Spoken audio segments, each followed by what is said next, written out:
I think there's a delay between when we start and then when YouTube picks it up. So Mm. I'm gonna just go into it super duper warm, all right? Like super All right, casual. bet. Okay. Hi everyone. Welcome to the Honored Ones podcast, the most punctual podcast on earth. That's right, guys. You won't find a more on-time podcast than this here, Honored I mean, Ones. yeah. Have we ever been late? Like canonically speaking, I don't know a time where I've ever personally been late to anything. So, Mm-hmm. including the episodes. So, I mean, Bro, you that's know, what always punctual, always on time for you guys. Not 5 minutes late ever. ever could never be me. I don't rock. I don't roll like that. No, nah, me neither. Me neither. But yeah. Most punctual man on earth, bro. Yeah, How y'all doing, chat? How we all feeling? It's been a while since Gege dropped a chapter. He seems to not be like apologetic about it. Whatever, we tried. Me and BR did the best we could to talk to him about it, but y'all know Gege. He's not the most kind, receptive, patient, forgiving, good person that we all know him to be. I I, mean, I don't know why I'm slandering Gege. It was a good chapter. yeah, I mean, he came out and he did his thing. So I don't really that you did really throw a lot of dirt on his name. Yeah, I wouldn't right. be surprised I if don't, like I don't know he just goes after you or something. He just goes to like lose both of his eyes for the chapter or something crazy just to really get back at you. Um, but yeah, solid chapter. Got a few things to talk about today. No My Hero Academia, no Black Clover. But there was a Blue Lock chapter. mm-hmm, Obviously JJK. We got to talk about the book club that we was decided through the members community tab, mm-hmm. and then and then we're gonna talk about maybe a movie you guys have heard of. It's a little small indie film, right? So I don't blame you if you haven't seen it before. But yeah, we're gonna give our thoughts on Barbie. Two guys giving their thoughts on Barbie. What else could you want? Yeah. I mean, So yeah, honestly, yeah, sounds like a the little eventful stream. best show on earth. To be totally frank, bro. Like, what Yeah. other podcast will you find two guys giving their opinion on the Barbie movie? Yeah, I mean, like, I honestly, I mean, it's quite innovative of an idea. Like, I don't know if I've ever seen, like, men be brave enough to speak on something, on a piece of fiction like Barbie. Mm-hmm. Um, And it's crazy so because like our opinions are going to be 100% correct. So that's exactly too, yeah. like, no room for discussion or budging, right? No matter who you are. That's crazy. Crazy, crazy, crazy. That was Yeah. a bit, Yeah, that right? was That was a 100% a joke. joke. Yep. Oh All my right, god, so bro. like Yeah. we Very, can't do this whole clip us out of context thing. All right, yeah. that's crazy. That What was a, crazy to say. All that, right, that we was started a off the podcast a little hot, yeah, but little strong. I don't know what's gotten into us. I yeah, bro, that was bold. I think that's riskiest start we've ever done to a podcast yeah, that before. was we decided we just didn't care. We just didn't care about opinions today. Nah, but yeah, so we are gonna talk about the movie. That part wasn't a bit, but the whole infallible, objectively correct opinion part, that's the bit. All right, Yeah, just to clarify, that is the bit part. Um, but yeah, yeah. basically, I mean, Uh, we can just really jump into it. so do you There want aren't. do you want to start with Barbie or the book club? Let's start with Barbie, then we'll go Okay, book club. okay. Um, Very solid movie. real quick before we get into it though, just because I see a super Yeah, chat. yeah. Sleeping Danger, thank you for the 14. BR, how are those Megumi stocks looking? Ooh, For me, stronger than ever, bro. Like, listen, don't get me wrong. Did this chapter hurt? Did I fall to my knees and break down into tears when I read it? oh, like Megumi. Yes, 100%. Exactly, right? Just like my goat for real. Um, like I was angry, right? Liv and Tessero can tell you for sure. I was furious. I was pissed. Right, but here's the thing. Here's the thing. Inconsolable. Yeah, no, I get what you're all about, bro. Exactly. But here's the thing, right? Don't ever mistake my anger and despair for giving up. Every That's week, ooh. no matter what happens, I'm buying more stocks. Every time somebody sells a Megumi stock, I'm buying. Cause guess what? The price is dropping low. I mean, people are paying me to take Megumi stocks right now. Okay? Don't get me wrong. Like I know what's going on. I'm being paid to take these Megumi stocks off their hands, right? But I'm still going. As many Megumi stocks as I can get, I need for when I hit it quick. and I just make millions and millions and probably billions off of these, right? Sorry, the shake in my voice was just a tear almost dropping down. Yeah, no, I But definitely felt a fry there. yeah, no, for sure, for sure. But yeah, like in all seriousness, the Megami thing very hurtful. But however, At least he's there. my Yeah. belief in him has not wavered. My just belief in when he's coming back has been pushed back once again. Like So that's all. I'll give you this right as far as your Megami returning agenda goes. He is still canonically there, right? Suna hasn't like evaporated his soul, so you know there's hope. I think. For sure, for sure. Uh, Someone said if Megami comes back, that's gonna be an asshole. I'm gonna be real with you, right? I genuinely don't care. Like I'm telling you this right now.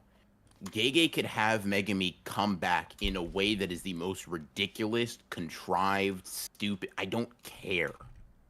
I don't think you understand, Chad. I don't. It doesn't matter to me. There's no. I just need him back. I just need him back, being him. You know what I mean? Gege heard me say, "I just want Megami back. I just want Megami back," and he thought he was funny. He thought he was funny by doing this to me, right? But I'm gonna clarify this is that what you wanted, one-eyed bro. Yeah, you wanted author. anything. I want him back being himself, ready to throw hands and not immediately die after. There we go. I clarified. That is such a Um, tall ass order. At least two of those can't be done. Like nah, he, bro. You just see, you're just being filed into the rest of the Megami hater groups, right? Like haters. it doesn't matter. I'm standing by my goat. Look, bro. It's no matter what, I'm not changing up the opinion. Look, bro. Megami could die and I wouldn't change the opinion. I told you this 1,000 times. Ever since Megami got won the most popular character poll, he's been my favorite character in the series, right? Always and forever, right? Until at least the next one. Now, I would never give up on my goat, right? So I reject your accusation on the spot, and I have to concur with you. I do believe he's coming back. Okay, yeah, for sure. Yeah. He's just like me for Anywho, real. yeah, I will somehow steal any ideas you get for TikTok if you ever say something descriptive like that to me again, bro. Damn. I will. I don't know what I'll do, bro, but it's gonna be serious. It's gonna be devious. Nah. Let's a couple more super chats Couple and of someone members. became a member. Let's go. Yep. JSD, thank you for becoming an honored one. Appreciate it.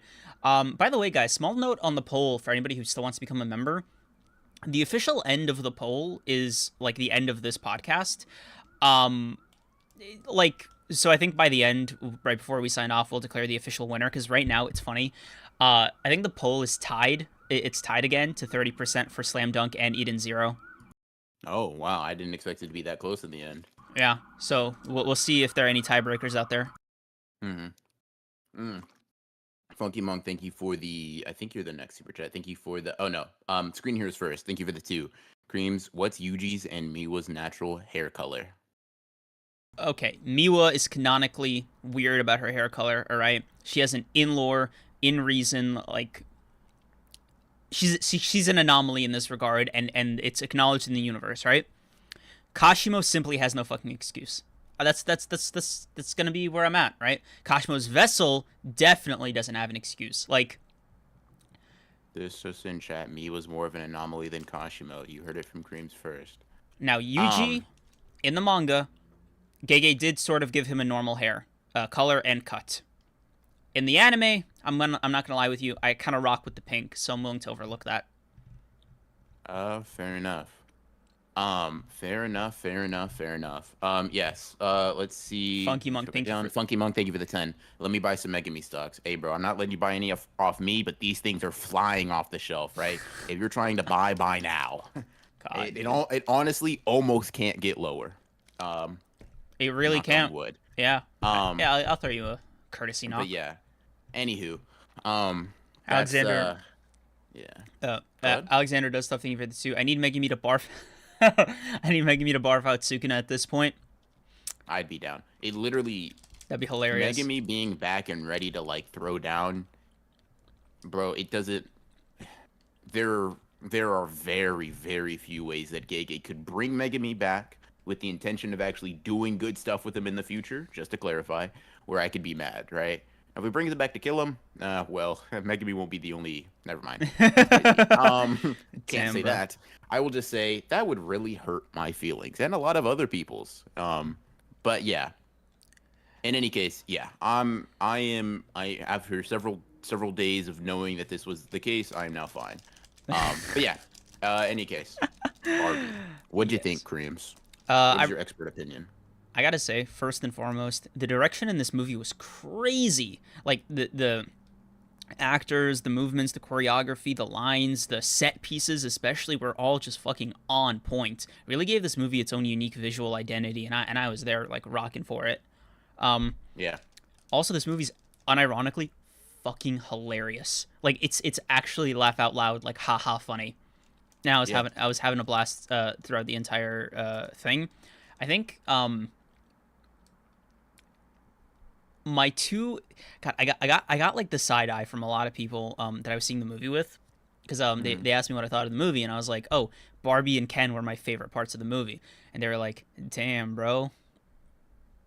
Real, real. Yeah, like descriptive much, huh? But like, granted, I did go to an 11 p.m. showing, and we got out at like 1, so I wasn't like the most talkative at that point.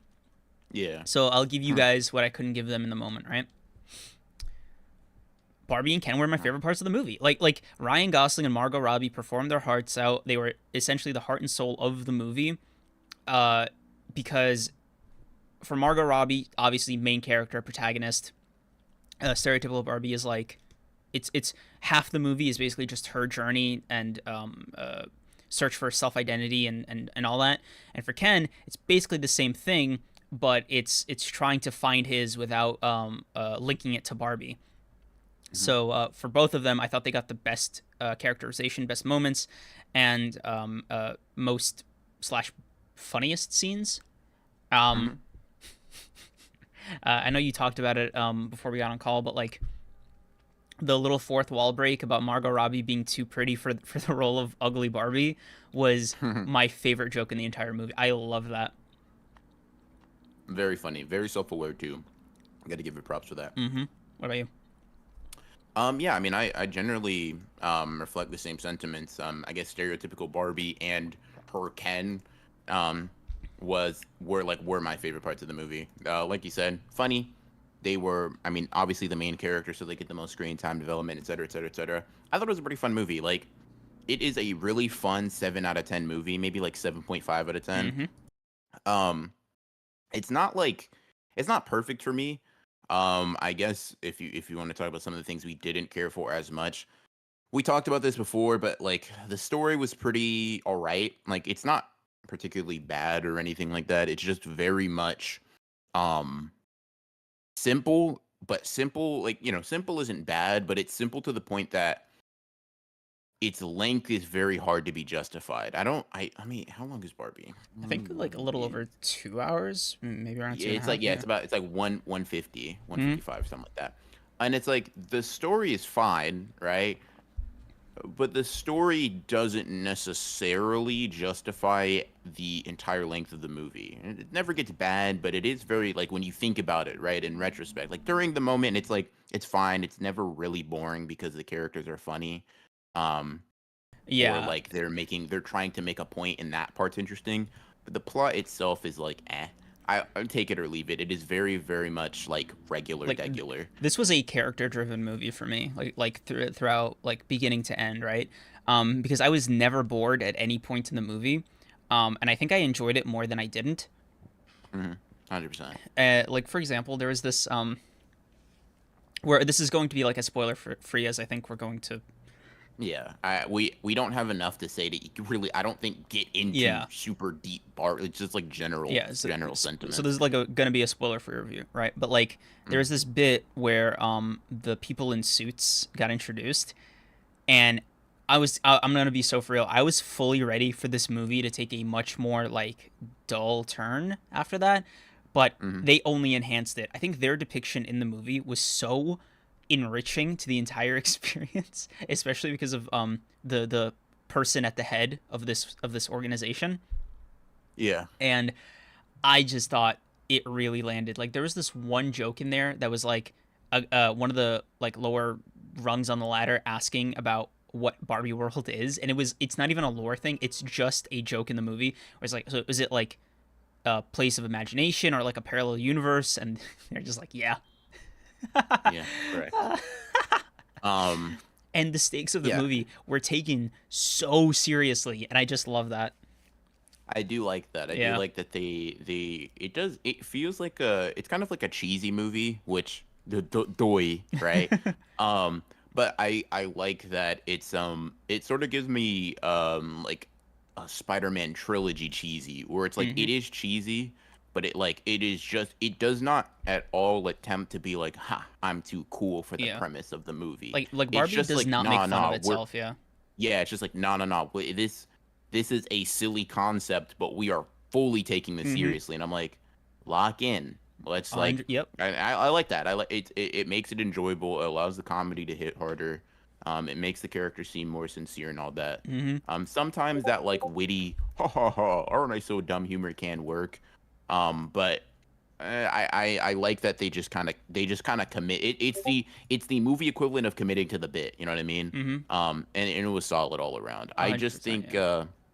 I like aside from the story, I just think the only other criticism I'd have is that like I and I hesitate to say this because I don't know how like ham-fisted the message seems for other people. I really don't know, Mm-hmm. but it does really feel like sometimes the movie will quite literally spell out the themes for you, Mm-hmm. right? It will say this is what you were supposed to take away from the movie. And listen, it is not a super detracting thing, I guess, but it just feels like you're being like talked to like a baby. Mm-hmm. Like, okay, okay, Wait. Ronan, this we are saying patriarchy bad. Okay. Num num. Hold on. Like, what are we Hold on. Hold on. doing? A little bit. Before you. Okay. I have like a devil's advocate question. Not even an argument, just a Sure. question, right? So Mm-hmm. I've seen a lot of people, even in person, take like their children to see the movie, Mm-hmm. especially like daughters and stuff. Yeah. And to me, I'm wondering, is the Barbie movie also targeted towards little girls? Like, is that like is 100% think it is. okay? Um, Because I was like watching it and I was like, this feels like a more serious movie than I just initial think, appearances. You know what I mean? yeah, I just think sometimes people get this misconception that like targeted towards children or like children friendly means dumb and simple. No, no, Like that's not what I mean. I mean more like a concept in like terms, that, right? Like the patriarchy, right? Like that seems like not um that seems like okay, the best way to phrase it, right? It seems like a 10th grade word minimum for hmm like, and I see like third grade girls in the audience, you know what I mean? Like there seems to sure. be like a sort of skill gap as far as like once you get past like the first act, right, where it's like hmm the really really bouncy stuff, and you get into like the more serious undertones and like plot of the movie, it's like I wonder if it gets away from them, right? Like to its core audience, right, or to its demographic. Like if it is marketed towards children, then like does it lose steam because of it? It's more so like so I just think it is a slight failing of the movie for not being able to balance both. Mm, okay. Like more so than it being a one or the other thing. I just think like good media can be surface level very enjoyable and not like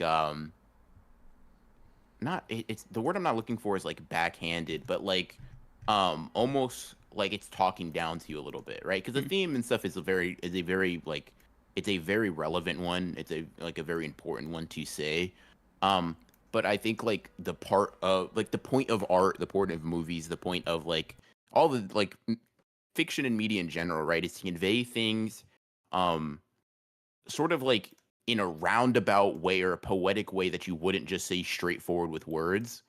And when the movie is just like almost like grabbing you by your collar and then saying it straightforward with words, it is a slightly immersion breaking experience. Like, don't get me wrong, it's not the end of the world. Like I said, 7.5 out of 10, generally positive experience with the movie, right? But sometimes it's just like, this is what we're trying to say. And I'm like, okay, fair enough. mm. I bet the toddler in the back really appreciated that. But I'll like, it's not like I'm not mad. It's just like a, huh. okay, I'm watching a movie. I gotta re-engage myself, sort of thing. That's all it is. Okay. I mean, But yeah. it wasn't like super immersion breaking for me. I was just like, you got to do what you got to do because Hmm. for me, the rest of the movie's enjoyability, like almost like it didn't detract from it. You know what I mean? Because Yeah. almost immediately, like sandwiched between all those scenes, was just a really good, enjoyable movie. Hmm. Where it is just like mostly stereotypical Barbie's journey, which I think is really where the strong points of the movie are, especially Yeah. in the scene with the old lady and the end, Hmm. which is like a really nice, serious scene, really meaningful discussion. Crazy in the context of a Barbie movie, though. I'll like it is. It admittedly for me, it did come out of nowhere, just a little bit, but like I enjoyed the scene almost in a vacuum more than I did in the context of the movie. Yeah. Because Yeah. it just sort of happens. You know what I mean? Like Yeah. that scene just sort of like you just kind of go into it. Like, Yeah. You just kind of just like, all right, that. Um. but yeah, Yeah. yeah, solid 7.5 for me. Really Yeah. enjoyable. Very enjoyable. Yeah, For sure. Cool Blue 92. Thank you for the 5. Appreciate you. appreciate you. Yeah, Appreciate you. sleeping Sleeping Danger. Thank you for the 14. We need justice for Alan. Alan. MVP, bro. Yeah. Yeah, Alan got no justice that movie. bro is the only other like male Barbie doll that got a name that wasn't like Barbie or Ken, and he really rocked. Yeah, Yeah. He had hands. yeah, he really had hand. Like I Yeah. was Bro was kind of surprised. cooking. Yeah. Yeah. Dude, that Um. that wall joke had me in stitches. Once they learn how to build that wall sideways, you know. But yeah, no, very, very, yeah, very fun character. Mm. Cool Blue 92. Thank you for the 10. I had to do another because I don't do these and forgot to put a message. This is my first time here while it's live, but I've been a part of this series since episode 20 something. That means you've been here for a In it, minute. yeah, dude. But yeah, appreciate you. Thank you. First of all, thank you for the first 5. Thank you for the 10. And I'm Thank you for glad being you here. can Yeah, catch this for the first time. Yeah. Oh, you appreciate that. Thank you. Thank you. yeah. Man, But yeah. episode 20 seems like so long ago. We're almost on episode 70. You know, Yeah, bro. It's Jesus. you Let's know see. I got an amazing, insightful question. Why would you two go see a girls' movie? Um, I just why found that not? really funny. Yeah, exactly. Yeah, like I'm like, Yeah. what's going on here? Did I miss something? But yeah. Anywho, yeah. Mm-hmm. I wore black for Oppenheimer and changed to pink for Barbie. Love to see Talk it. about to the Yeah, bit, bro. dude. Commit to the bit. I wanted to do that, but my one pink shirt that was clean was branded in like a very like it was not something I wanted to like go have on my body while I was watching a Barbie movie because it was like Interesting. it was a shirt with the name of an ex-employer of mine. Oh, Yeah, gotcha. so it was like office merch, and it's like a Mm. it's like a phenomenal home shirt, right? Or like a gym No shirt, free promo. right? But it's like, nah, bro, you're too good for Barbie. You know, or you're too bad for Barbie. You know what I mean? Yeah. So I went in all Um, black. for sure, I for didn't sure, even see for sure. Oppenheimer that night because like again I went to an 11 p.m. showing of Barbie. Um, that being said, I think since I did do that, I might have to wear pink to Oppenheimer just to sort of like balance the scales. Hmm. But yeah, I don't know. I'm gonna cook on that. Get back to you Yeah, bro. guys. Imagine not wearing pink to go see Barbie, bro. That'd be like ridiculous. Also, wait, Um, Devil's Arrow. Why would you change in the car? Why not change? Does your movie theater not have bathrooms? no idea. But yeah, good movie. Mm. Liked it. Let's see what else we got on the agenda. Book club. Yeah, so let's quickly Yeah. talk about the Honored Ones book club poll. It's the first one that we've done since we launched memberships, and Mm-hmm. let's let's just talk about it. The picks, our reactions, kind of how we feel about the whole affair. So let me just pull it up right here, and then we can really get into dissecting. Right? Hmm. Okay. So chat, if you're a member and you go to the community tab, you'll see the poll is still there. So I think we have a few members who still haven't voted yet. So if you want to, do so now. But oh well, look at that! Some people voted since we started the podcast. Okay, let me take a screenshot of this. These are the results that we have so far. Let's see. Okay.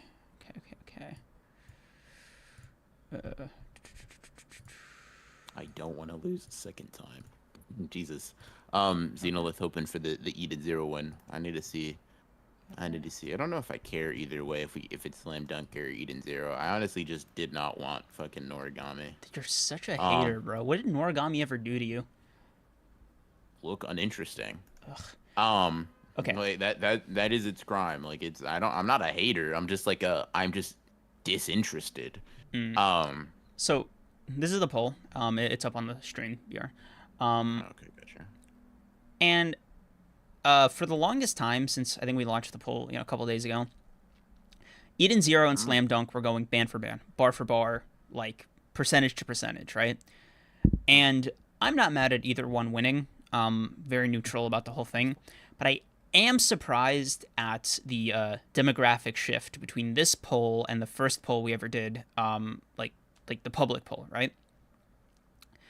Now, if you guys mm, see the results of that first poll, you'll know that Noragami did unreasonably well compared to the series it was up against. Granted, Monster absolutely ate up the votes in that poll, so by like what yeah, 57% I think of total yeah, votes went to Monster, but like Noragami was second, right?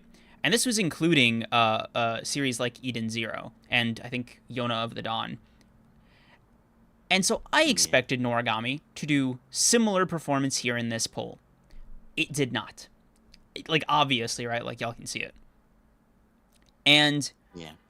I am I don't know what this says like on a stats perspective about like the makeup of our of our audience, specifically the people in our like our members.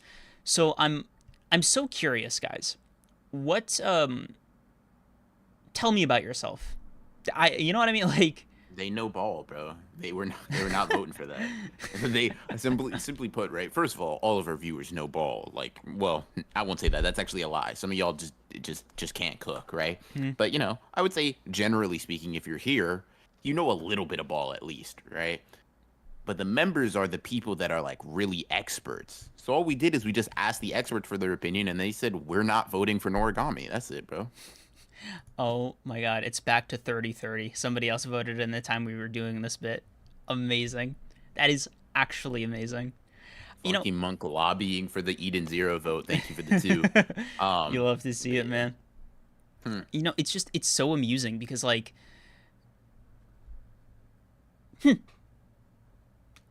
Slam Dunk and Eden Zero, huh? Like who would have thought? Not me. Me. You no Um, you didn't. No you I literally said Slam Dunk's gonna win. Don't try to gaslight me. I'm not gonna accept the gaslighting It's not attempt. even it's not Uh, even about win. Okay, so you expected Eden Zero to do like this performance compared to it?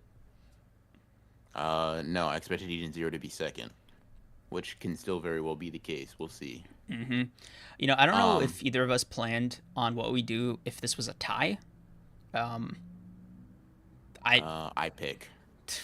absolutely I was Or we like flip a coin or yeah, I something. was going to say flip a coin is probably easier, but guys, there are a few members out there who still haven't voted, just saying.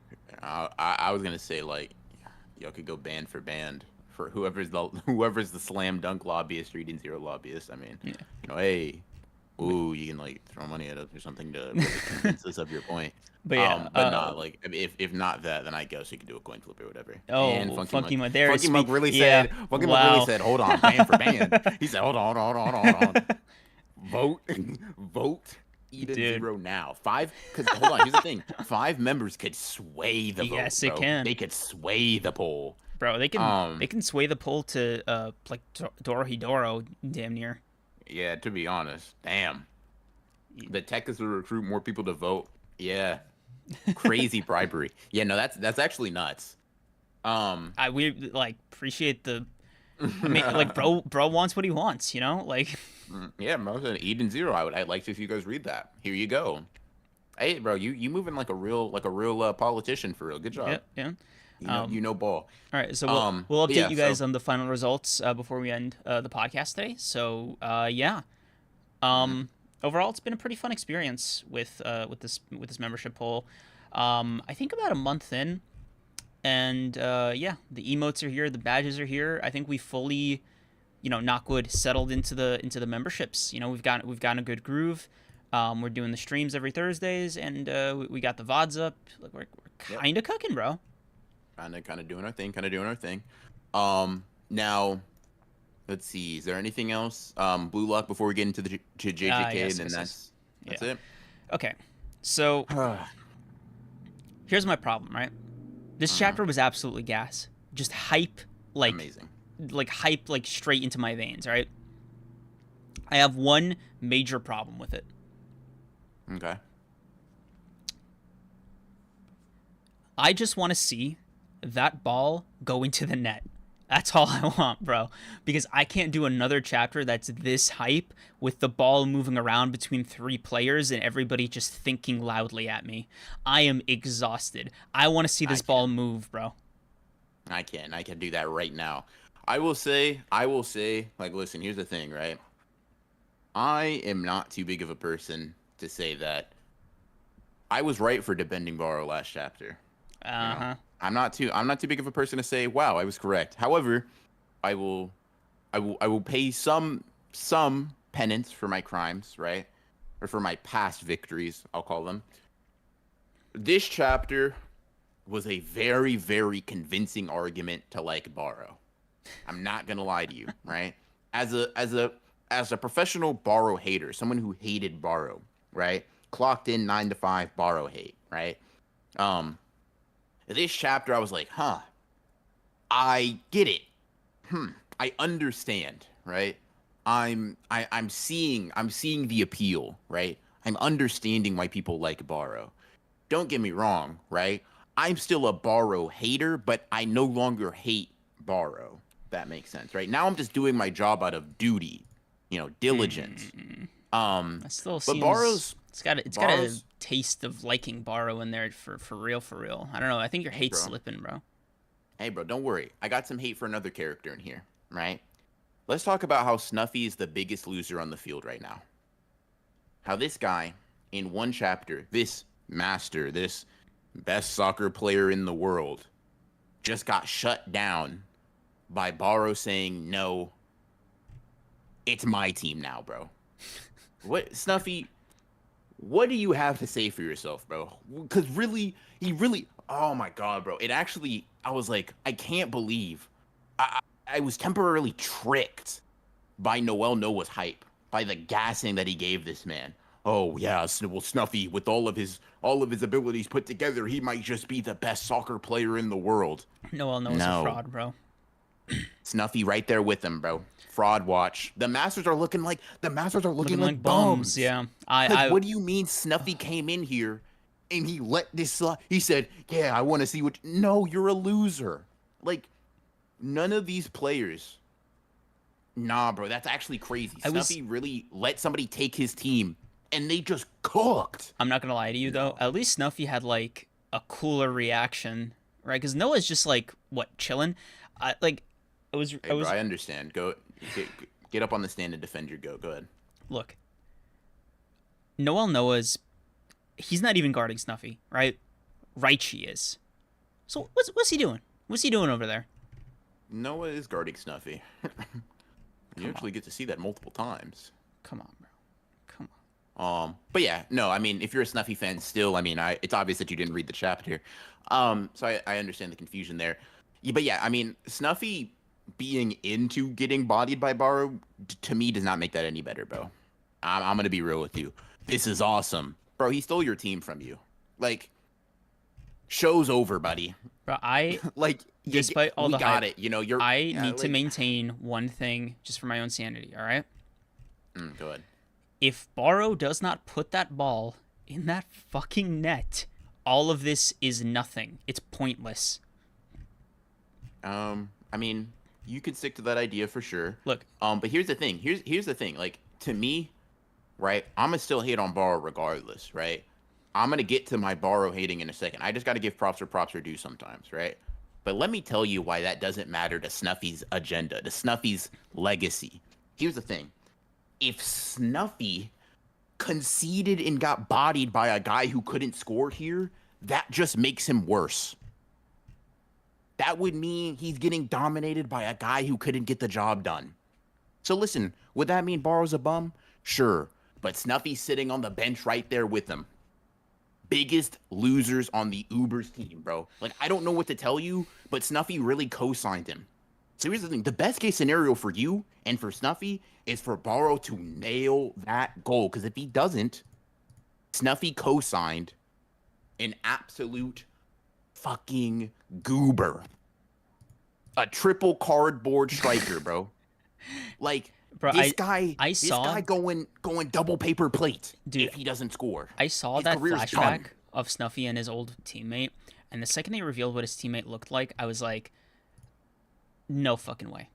This can't be the reason. This can't be the reason. This can't be the reason. I was like in denial. I was like, if he really chose fucking Borrow because he kind of looked like his old dead friend, I'm gonna be furious. So all that talk about him being like, you got the most potential as a striker. I've never seen somebody so talented.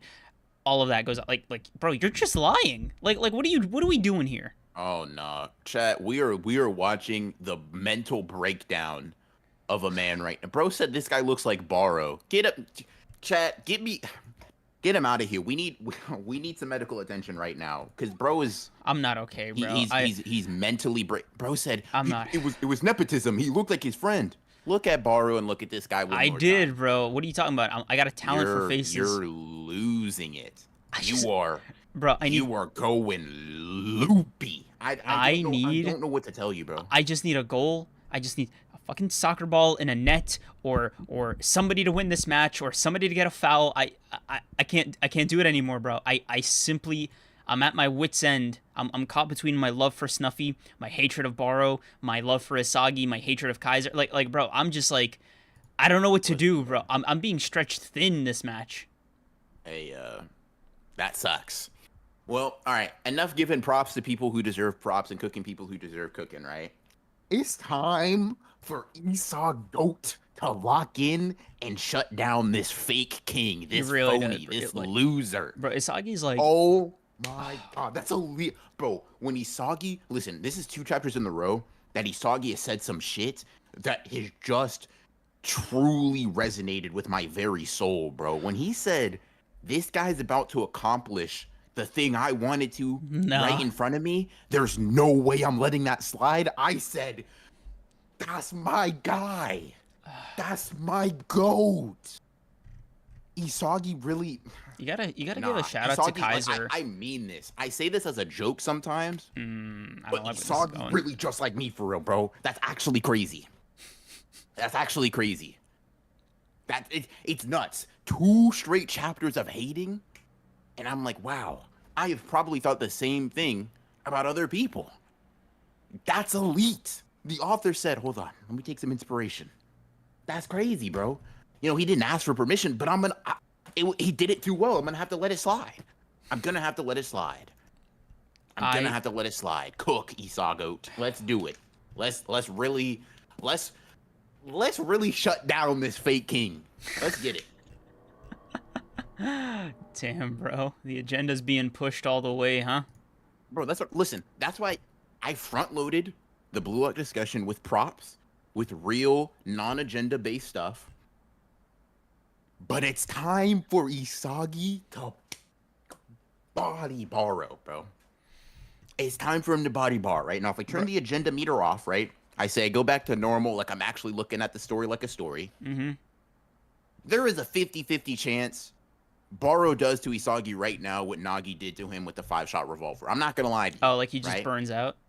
It's like he does I don't mean the burnout thing. I more mean like instead of like doing the 5 fake out volleys, he like uses his chop dribble to really fake out Isagi and Kaiser, right? Because he has the weapon to kind of do something similar, except while he's dribbling, right? So I'm gonna be real. There's a 50-50 chance Isagi just gets dogged next chapter, and I just fall to my knees and start crying, right? But here's the thing: agenda meter on, it won't happen. Isagi, bro's locked in, bro. I like the that. Metavision's on. He's ready to cook. Bro, he better. Otherwise, this is going to be crazy.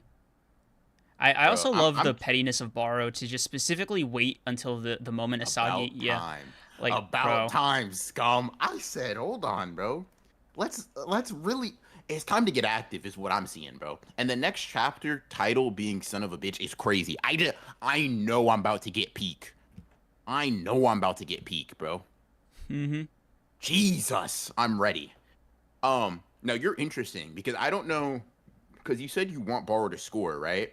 But is that what you want though? Because it sounds like you're still conflicted. I don't know what I want anymore, bro. I'm the only thing I want is for somebody to win this fucking match. Fair enough, bro. I got nothing left to give. I'm super duper locked in, bro. And you gonna have nothing left to give for a while because this blue lock match lasts at least another 20 weeks. I'm sorry to tell you. Welcome to the weekly grind. But nah, bro. Now Kaiser. Listen, I've been appreciating Kaiser a little bit more, right? Because he cool or whatever, I guess. Um, like he cool or whatever. He good at soccer or whatever, right? Um, but bro, stinking up my double page spread, bro. Get Mm-hmm. out the frame. It's Isagi time. Get out the frame, bro.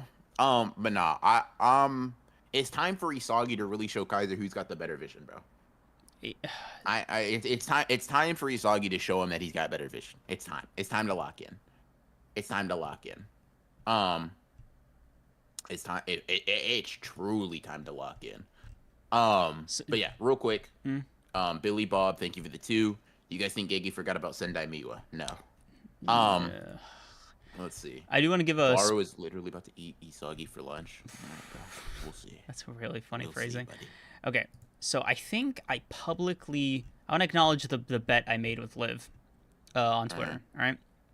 So, Liv came to me with a proposition after this Blue Lock chapter dropped. She was like, when Baro scores next week, he's not. She's gonna make a Baro emote. Now, I'm gonna be honest with you. I don't think he's scoring next week. All right, and I'll tell you why. Either Kunigami is gonna come back and be like, "Did you forget about me again?" Some dumb loser line like that because he's a loser. Just like Snuffy for continue. Or Isagi's gonna like have another awakening. So I'm gonna repeat it all for the class right here, right? Next month, when somebody wins this game, that's right. You think in 4 chapters the game's over? Don't say it like that, bro. Don't make it sound shorter than that. In 4, bro. Okay, this just in. Cream said the game's ending in 4 chapters. Chat. All right. We'll see if he's right. He won't be. But yeah. How many more chapters do you think this thing has in it? Didn't I tell you we got another 20 weeks? What do you think Like that means? like bro? 5 weeks ago. Wait, what do you? No, I said today, 5 minutes ago, we got another 20 weeks. I said, welcome to the weekly grind.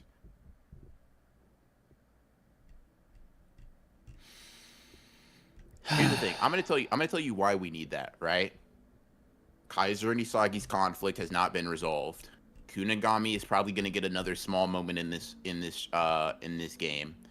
Snuffy's probably gonna at least have one more moment of relevance before he leaves, right? Obviously, you have the Baro and Isagi conflict. Then you have Raichi and Hiyori are probably gonna at least have like one more somewhat prominent. Hiyori's gonna probably have a pretty big moment, to be honest. Raichi's probably gonna have one more like prominent moment where he's like he is the semi-focus of 1 to 3 more chapters, right? And like if you just look at how long the Nagi game was, I mean, bro, we're not like, let me ask you something. I'm curious on what your awareness of like the length of Blue Lock games is, right? Like So like how long do you think the Nagi game was? 15 chapters? Hold on. Let me just make sure I heard you. You said 15? Yeah. Okay. Let me go find, because I know it ends at 203, right? Let me find the beginning of the Nagi game.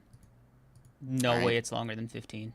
There's no way it's 'Cause longer I'll- than 15. Because I'll tell you right now, this is not a 15 chapter game. All right.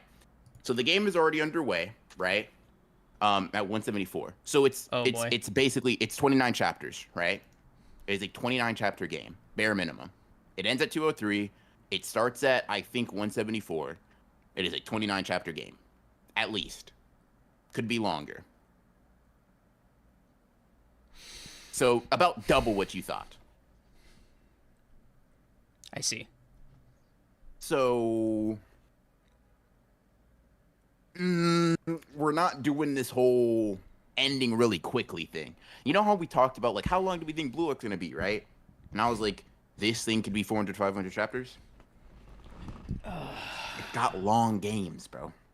The games be gaming. Chat. I'm gonna cry. Why? What's wrong, buddy? I just, bro, look. I think I'm over it. I think this match, I finally hit my breaking point. Weak. Yeah, no, fully. Yeah, And by the way, I'm calling it. If this borrow game is like around a similar length, 20 weeks is definitely a high ball. It'll probably be more like 10 to 15.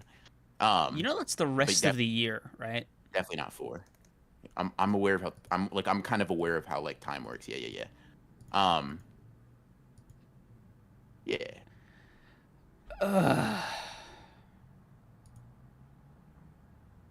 Hey, bro. Anyway, That's 10 out of 10 chapter. for you.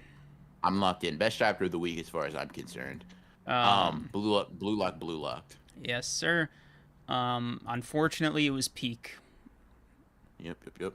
I'm beside myself, but hey, we got a great chapter. And that's what's most important at the end of the day. Shout out Horikoshi and Tabata for not Tabata. Oh my god, bro. Oh my god. Yo, chat. It's the PXG game going to be crazy long. I could see that being I could really seeing that be a 40 to 50 chapter game, bro. Not only could I see that, I need that expeditiously, really badly. I think what I need, I don't know, because it's probably not going to be Misagi's team, but I want to see Loki in action before the Masters are completely useless. Because we're sort of getting that right now with this match, but we still haven't seen what Loki can do, and I just want to see what he's cooking. He'll run fast and score. But yeah. No, I think chapter of the week with Sakamoto Days. I respectfully disagree. Sakamoto Days dropped peak, but Blue Lock was peaker. That's all. Peaker. It's just 10 out of 10s versus 10 out of 10. So I understand. Don't get me wrong. I get it. However, it's like Blue Lock 10 out of 10 was more 10 out of 10-y. You know what I mean? You know, it's funny. The reason why I'm specifically singling out Loki is because he's the only one that's like their age. I think he might be younger than a few players actually, right? Because he's like 17 right now. So one of the funnier things about like people surpassing him, if that even happens, is he's still developing himself, so he can just like do it as well. Like I want to see why he's a prodigy. You know what I mean? Yeah. So like I think he's probably because like you know Snuffy, like Noel is like sort of in the middle of the spectrum, but Snuffy's like got one, like he's already like half retired, damn near full retired. You know, he's past his prime as like a active soccer player. So Loki seems like he's still on his come up, right? Like he's not even old enough to drink like in Europe, right? like he's still got a long career ahead of him. Yeah. For sure. Yeah, I'm excited. I'm fuck Loki, dude. I'm excited to see Shido and Rin. I don't give a fuck about that guy. He's probably gonna be cool. Don't worry, I'm gonna eat my words. Blah blah blah. But right now, I'm looking forward to Rin and Shido. Yeah. Speaking of Rin and Shido, specifically Rin, it was nice seeing him even in just a color spread. Thought that was like really cool. It was nice. It's nice. Obviously the art on that color spread hit different. But yeah. Anyway. Yeah. So. Jujutsu Kaisen time. Yeah. Man. Getting off a break week. Chapter. Yeah, that was a chapter. Yeah. I got questions. I guess. Yeah, sure. Just to quickly, we can get into it in a second. Just to quickly recap. Domain's broken. Mahoraga and Sukuna come out, right? They're getting ready to scrap or whatever. It's explained how Sukuna was able to adapt to Mahoraga, or how Mahoraga was able to adapt to Gojo's domain so quickly. We'll talk about the details and all that in a Mm. bit. And then basically, what the end of the fight does is it now turns this into a domainless Sukuna versus Gojo fight, which I'm going to be the first one to tell you I'm here for it, bro. Because up until this point, I'm not like someone who's like, oh my god, the domains are boring. I'm not really like that. But my favorite chapter has remained of the Sukuna fight, right? Has remained the first where they're like the first chapter of it where they're just fighting each other, right? That has remained my favorite chapter of this fight so far. I just like the hands and like techniques outside of domains aspect of it, right? So I'm looking forward to see them literally be forced to throw hands like that or just die. I am very very very happy to see that Gege has now forced their hand. I'm locked in, bro. I'm ready for the hands to be thrown one more time. You know what? Yeah. I'm here for it. I agree with you, and I think you and I are probably going to be aligned about 99% of the way there with this chapter, right? Because I'm really, really excited to see what the post-domain clash Sukuna versus Gojo is gonna be like. I've been Mhm. seeing the sentiment that Gojo is a better hand-to-hand fighter than Sukuna be thrown around, and I think it's probably going to be true. But I want to see how Sukuna pivots. And honestly, I want to see what they're still able to use because I think they can still like fundamentally use like the core curse techniques. I mean, Um, Gojo does. Yeah, he yeah, uses blue. and Sukuna seems to have the wheel. Mhm. Um, so I'm curious what they're gonna do with like the safety on. As crazy it is to say for either of these characters, but Mhm. yeah, it definitely does feel like a round two. For sure, for Yeah. sure. Yeah. I will also quickly take my credit, right? Yes, sir. You I got it, was bro. fucking right. Take a bow. I like I it's crazy, right? You know, someone think, is this a coincidence? Did he do this on purpose? And the answer is I did this completely on purpose. I knew Gege was going to do this next week. And that's why I dropped the video, right? Because I knew how correct that would be. Yes, we got the Yorozu callback. You know, you're welcome. You're welcome. I said Sukuna loves Gojo, obviously. They called me a madman. Some thought I was crazy. Some thought I'd lost my mind. But I'd actually just been more sane than I'd ever been before. So, And you know, yeah, you're welcome for that. crazy But that yeah, no, Gege decided to prove you right the very next chapter. He didn't even give like a couple no, yeah, weeks. Yeah. no, he doesn't. Because come on now, like we knew I was correct, right? It was just a matter of like revealing it. So I'm glad that Gege decided to, you know, not play around, pretend that I was like wrong for even a split second. He's just like, all right, he got it. He predicted me. Let's cook. And then, you know, we got the call back. You know what I mean? We got the call back. So you love to see it. That was very nice to see. A lot of people were like, I immediately thought of your video when you did that. So I was like, I was very appreciative, you know. My prediction, it's funny because I start off the video saying this is a fact, right? And then I'm like joking, like, it's technically a theory, right? Until it's confirmed. Well, it's a fact now. So yeah, thank you, thank you.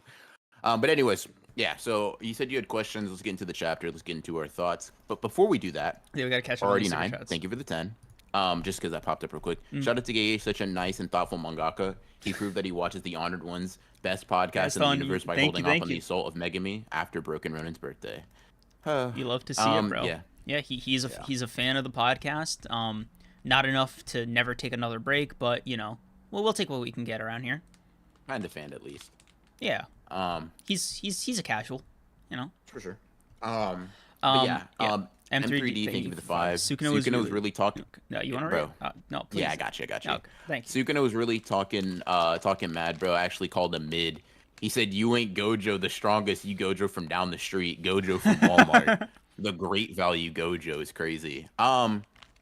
Yeah, it's funny. I know obviously a lot of people are focusing on Sukuna talking shit, and I understand because bro was talking crazy. When he thought he was gonna be able to open his domain expansion. Um, Gojo, I will say too, it's just funny because Gojo was talking kind of nuts right before he opened his domain too. He's like, I can't believe you have to try so hard. I'll destroy Mahoraga in one attack. Yeah, Like that was blah blah blah. And then crazy. his nose just exploded. He said, "Huh?" Bro was that was not part of the plan. Bro was confused. Which is But really yeah, I did. Yeah. crazy because like um okay, it was very telling that Sukuna's the one that caught it before Gojo, because even Shoko is like, yeah, Gojo's used to healing his brain like on the regular. So, like, why didn't he just pick that up? Um, Mm. which kind of tells me that like Sukuna really is like a student of the game, dude. Like he is just he's a scholar of cursed energy and like how it works. I mean, yeah. I mean, he knows more about like how the brain relates to the cursed energy and cursed techniques more Mm, than like Shoko did, like a doctor who dissects sorcerers on a regular yeah, basis. and like I think all the like material she's probably seen and or read throughout like her entire life, and he's just like, yeah, nah, bro. It's like finding out Kenjaku's technically a scientist, and then whatever he is after. Like Sukuna really is like a student of cursed energy, and then Sukuna. It seems like he just goes into fights like simultaneously with the attitude of the strongest, cockiest person, but his like fighting style is like he's a weakling, and I just find it hilarious. yeah, it's very interesting that that two things I just noticed. One thing, apparently reverse curse technique heals your clothes. Didn't know that. Um, it looks like it does. Maybe that's just Gege's sketchiness coming into play here. But it really do look like Sukuna's clothes are just fine now. But anyways, right? The first thing is brought up a good point. Like he didn't notice it with himself. And I think that's like that arrogant attitude coming into Mm-hmm. play because both Gojo and Sukuna are very intelligent and they do pick up on like what the other's weakness seems to be. Like Gojo immediately looks at him and he's like, "Ah, I see you use Megumi Soul as the shield, Mm-hmm. right?" So it's like it's obvious they're intelligent, but when it comes to themselves, they're just like, well, I'm different. So like your weaknesses can't be my weaknesses, right? I don't have them. So for Sukuna to be like, haha, you were painfully ordinary, and then just his head explodes partially, I'm like, wow, that's actually very funny. It's very interesting because it's like Gege seems to really be not humanizing because it's weird. It's like simultaneously showing these characters flaws or like the minor weaknesses in their armor while also using that to like show just how different they are, right? Like the fact that Gojo and Sukuna were even healing their technique more than once speaks to their hubris, Yeah. but it also speaks to their skill, right? It's like, Mm-hmm. oh, you thought you could destroy your cerebral, you're not your cerebral, your prefrontal Prefrontal cord. Yeah. cortex multiple times and then just bring it back with no consequences. That's crazy. But also, I you can were do it. kind Yeah. of right up until a point. Yeah. Like, you know what I mean? Like you were kind of right until you were wrong. You know, it's actually funny you say that because that was one of the main things I picked up in this chapter was I might be reading too much into this, but I don't know if you noticed when depicting the damage from replenishing the curse technique with reverse curse energy or whatever. Mhm. um Sukuna seems to be doing worse than Gojo because he was bleeding from all four of his eyes, and Gojo like it was just the nose, right? And I think to me this was like the visual indicator of the difference between being as good with cursed energy efficiency as Sukuna is compared to having the six eyes, especially with Gojo's experience healing his brain, where like he seems to be incurring less damage than Sukuna does by copying him while not having his exact like precision, right? So despite Sukuna doing it less times, he's suffering greater consequences because he is less equipped to do something that requires that much finesse. Um, I mean, I would agree. Like, so I mean, the thing is like the healing his curse technique isn't the reason why his brain does that though. no, no, The reason is it's a because of lot of infinite abuse, void. right? Right, and, like it stacks is my point, right? Like Sukuna's sorry, Gojo's attacks have also been like targeting Sukuna's brain the entire time, because that's what Hmm. Infinite Void does, right? Hmm. With Sukuna, Malevolent Shrine just attacks everywhere, and but It's it's just a physical, yeah, it's a it's physical physical attack. slashes, right? Yeah, but compounding Infinite Void with like the difference in I guess skill manipulating cursed energy like with that much precision, um, kind of like takes this gap that Sukuna and Gojo seem to have with efficiency and widens it. At least to me, right? Like again, I could be reading too much into it, but for me, it's like, oh yeah, this is the material difference between having the six eyes and just being really, really, really good at manipulating your own cursed energy. I mean, I guess so, but I don't think the implication is actually that like Sukuna is not feeling any consequences from like the brain abuse he did himself because he's done it less than Gojo.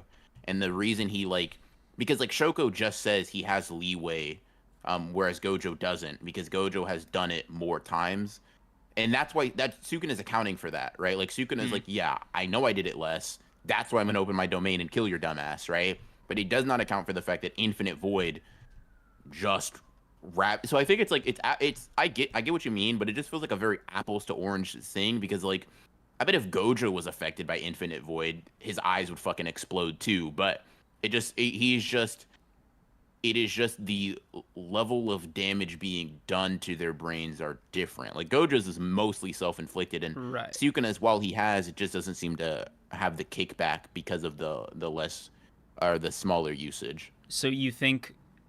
So you agree with my conclusion that Sukuna seems to be taking more damage because of like the visual indicators, but not for the reasons as me. Just so, like that. Yeah, Okay. I think Infinite Void. I mean, I don't know if I'd say like I definitely kind of think that like to me the implication is that they're a relative amount, but I do get what you mean with like the eye thing stuff like that. Um, Because like it was all four of them, right? Like that was a waterfall of blood, right? Those things popped, right? Like if you sure. like again, Gojo seems to be getting away with like a nosebleed, right? Like a heavy one, but still like fundamentally a lesser severe nosebleed than Sukuna, right? It's not Mm. coming out of his ears, it's not coming out of his eyes. He's just like kind of exhausted. But with Sukuna, it's like by the end of it, he's like using reverse curse technique to just like heal that injury. You know what I mean? Yeah. I mean, I guess so. I think Gojo, like, accounting for the fact that Gojo's been bleeding since before this moment would also more even the scales if you account for that. Like, this isn't for the first time Gojo's showing damage from it at all. But yeah, I mean, generally speaking, yeah. My takeaway is like, as maybe Gojo's taking less damage, possibly. But Yeah, it's just it the remains to end be seen. result is Yeah, neither of them can use their domains for like both of them sustaining like a lot of brain yeah. trauma. Okay. Um It's yeah. I guess this sort of leads into the second big question that I had about the series, which Sukuna withdrew Mahoraga, Hmm. and I don't know how to feel about that. On one level, I'm like, yeah, he's heard the Fraudkuna allegations going around, and he's just like, you know what? Let me prove something to y'all, right? Hmm. Because even Gojo kind of like toys with him about it. He's like, you Yeah. seem to be fighting pretty hard there, you know, like really teasing him, but like, bro, like keep Mahoraga out. Like, what are you doing? You know, like, You know what? I think at this level Mahoraga is like keeping Mahoraga out means Mahoraga dies and Sukuna loses his adaptation. so you think it's all about keeping the wheel?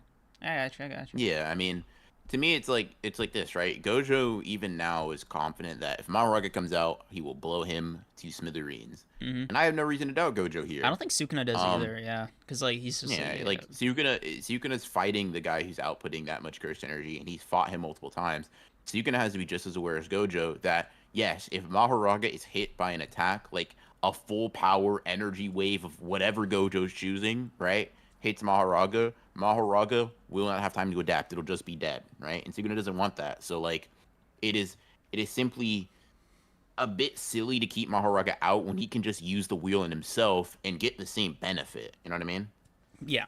Like he's durable enough to heal from it. Or like to even survive it in the first place. Mahoraga probably isn't.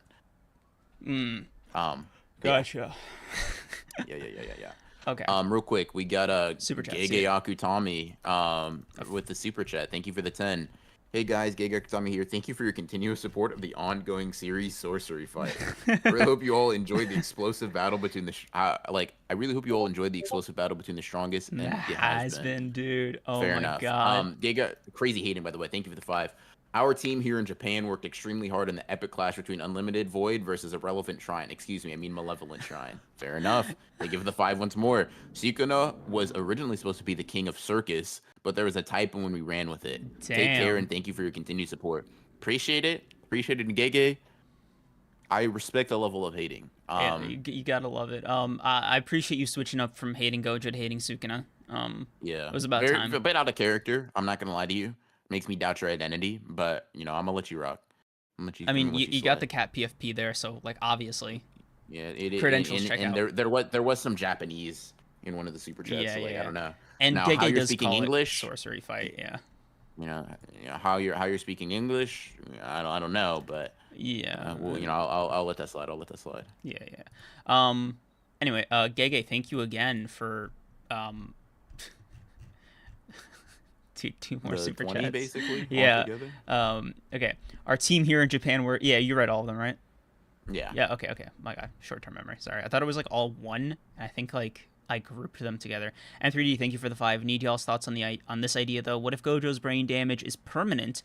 If it can't be reverse curse technique that carries crazy implications, I don't think it is. Because otherwise the humans in Shibuya wouldn't really have recovered. Um, I or think he's Jogo. talking about I think he's talking about Gojo's brain Oh, damage that to he'd sustain. himself. Oh, right, right. It does have some crazy implications. I'm not gonna lie. Like it gives getting rid of a reverse curse technique, or sorry, of getting rid of one of his curse techniques, which I've heard that Gojo losing either the Limitless or Six Eyes by the end of this fight is like a serious option. I don't know how I feel about it. Like compared to him dying, it feels like it might as well be one and the same. Like, cause like, look, Kenjaku's been holding off because like Gojo's Gojo, but I feel like if he lost either ability, Kenjaku's like my time to shine.